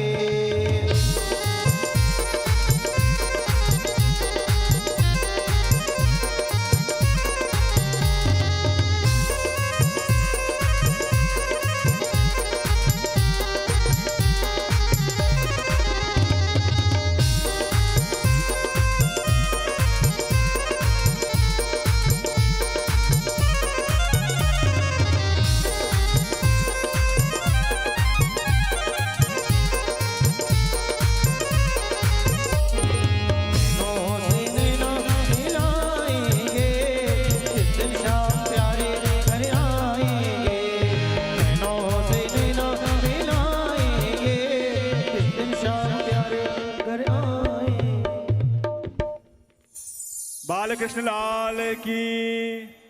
बैठ जाइए, केवल 2 सूचना दे दें आपको, उसके बाद हम सीधे झांकी की तरफ चलेंगे। सबसे पहले कल की जो कथा है वो कथा है श्री गोवर्धन नाथ की कथा है, और उस गोवर्धन नाथ की कथा में कल हमारे गोविंद जी को 56 भोग लगता है। तो कल 56 भोग नहीं, कल कम से कम जितना भोग हो उतना भोग लगाएंगे। तो कैसे?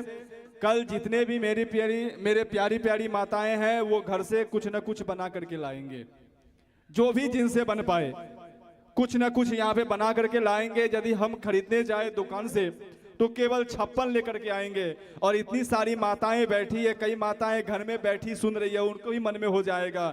तो यहाँ पे 56 नहीं, कम से कम 256 भी भोग लग सकता है यदि मेरी माताएं यहाँ पे चाह ले तो कल जितनी हो सके जो भी बन पाए, जरूरी नहीं है मेरे गोविंद को केवल मीठा भोग लगता है, जो भी बने, सात्विक बने, शुद्ध बने, और घर में ना बने तो भले बाहर से, लेकिन सात्विक शुभ ला करके आप ठाकुर जी को हम लोग 56 भोग लगाएंगे।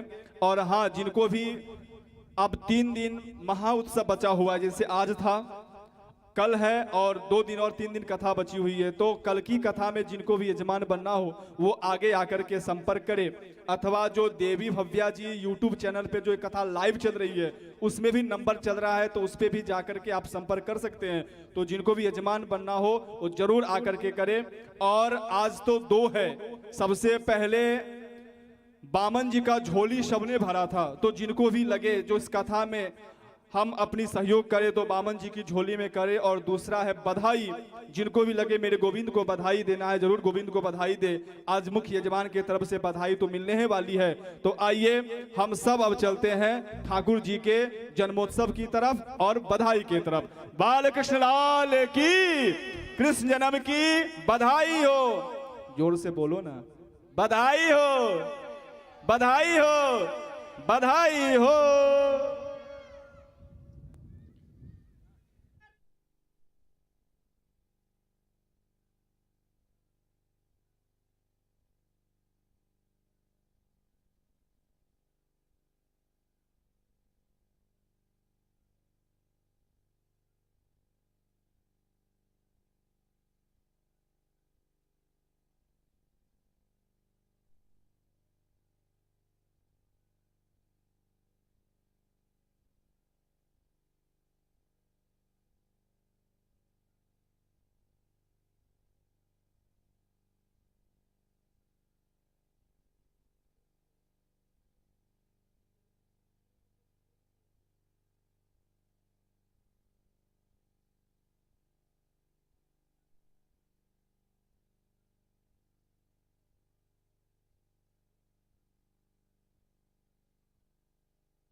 कृष्ण जन्म की सबको बधाई हो, बधाई हो, बधाई हो। बहुत ही सुंदर और बहुत ही अद्भुत लग रहा है। एक बधाई सुनने की और इच्छा है आप लोगों को, तो मैं संगीत वाले भैया से कहूंगा एक बधाई और सुना दे। बस देवी जी मना कर रही है, कुछ तकलीफ है उनको, तो अब धीरे धीरे सब बालकृष्ण जी को बधाई हम देंगे आकर के, और उसके बाद यहाँ से बधाई लेकर की जाएंगे। पता नहीं कौन ऐसी माताएं हैं जो आज प्रसाद की व्यवस्था की है, जो भी की है, भगवान के ऊपर खूब कृपा बनी रहे उनकी। तो आज बहुत ही सुंदर प्रसाद की व्यवस्था है, तो वो लेकर के जाए। बहुत ही सुंदर प्रसाद है आज, और बधाई भी है, यहाँ से चॉकलेट की बधाई भी है।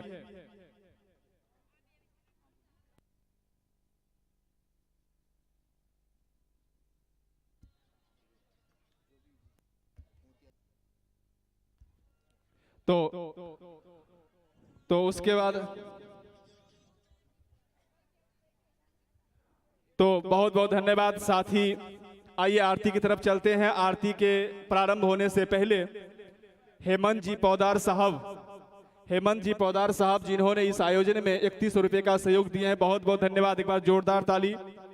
हेमंत जी पौदार जी जो श्याम रेसिडेंसी से हैं, मैं उनसे आग्रह करूंगा कि हेमंत जी पौदार जी आप ऊपर आकर के आरती उतारे। आज जिन्होंने आज अपनी धनराशि का सहयोग दिया है, उनसे भी आग्रह है कि ऊपर आकर के आप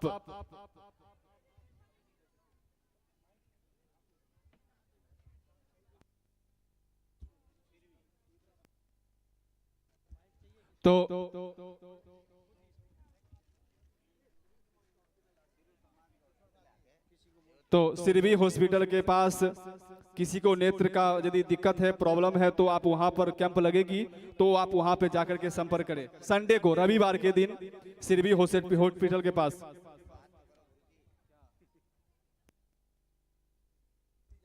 तो आइए अब चलते हम सीधे।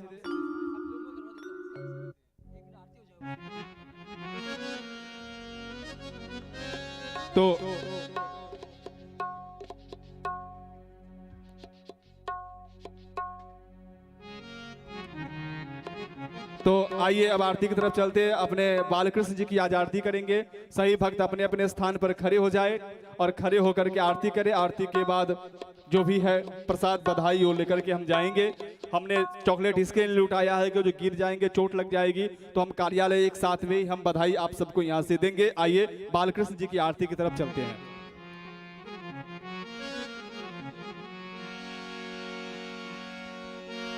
ओम चंद्रमा मनसो जातः चोः सूर्यो अजायत श्रोत्राद्वारिष्ट प्राणिष्ट मुखारदग्निर्जायत।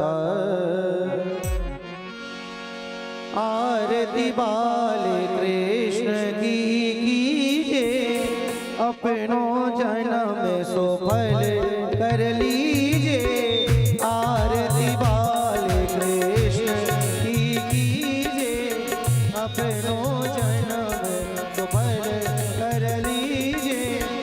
श्री यशोदा को परम दुलारो, बाबा की अखियन को तारो।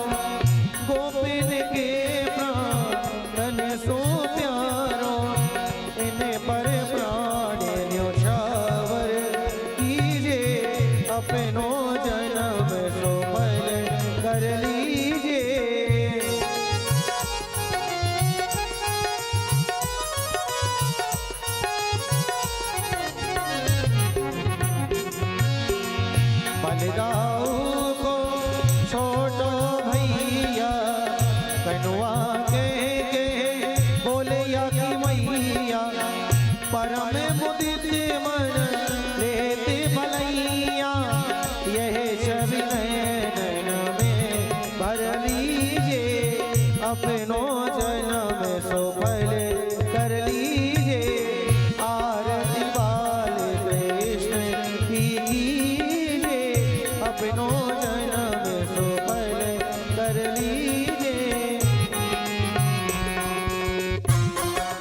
लखन मति खेलत सुख पावे, सोई सुकृति जो इनको ध्यावे, सोई सुकृति जो इनको ध्यावे। अब इनको अपनो कर लीजिए, अब इनको अपनो कर लीजिए। आरती वाले कृष्ण की कीजिए, अपनो जन्म सफल कर लीजिए।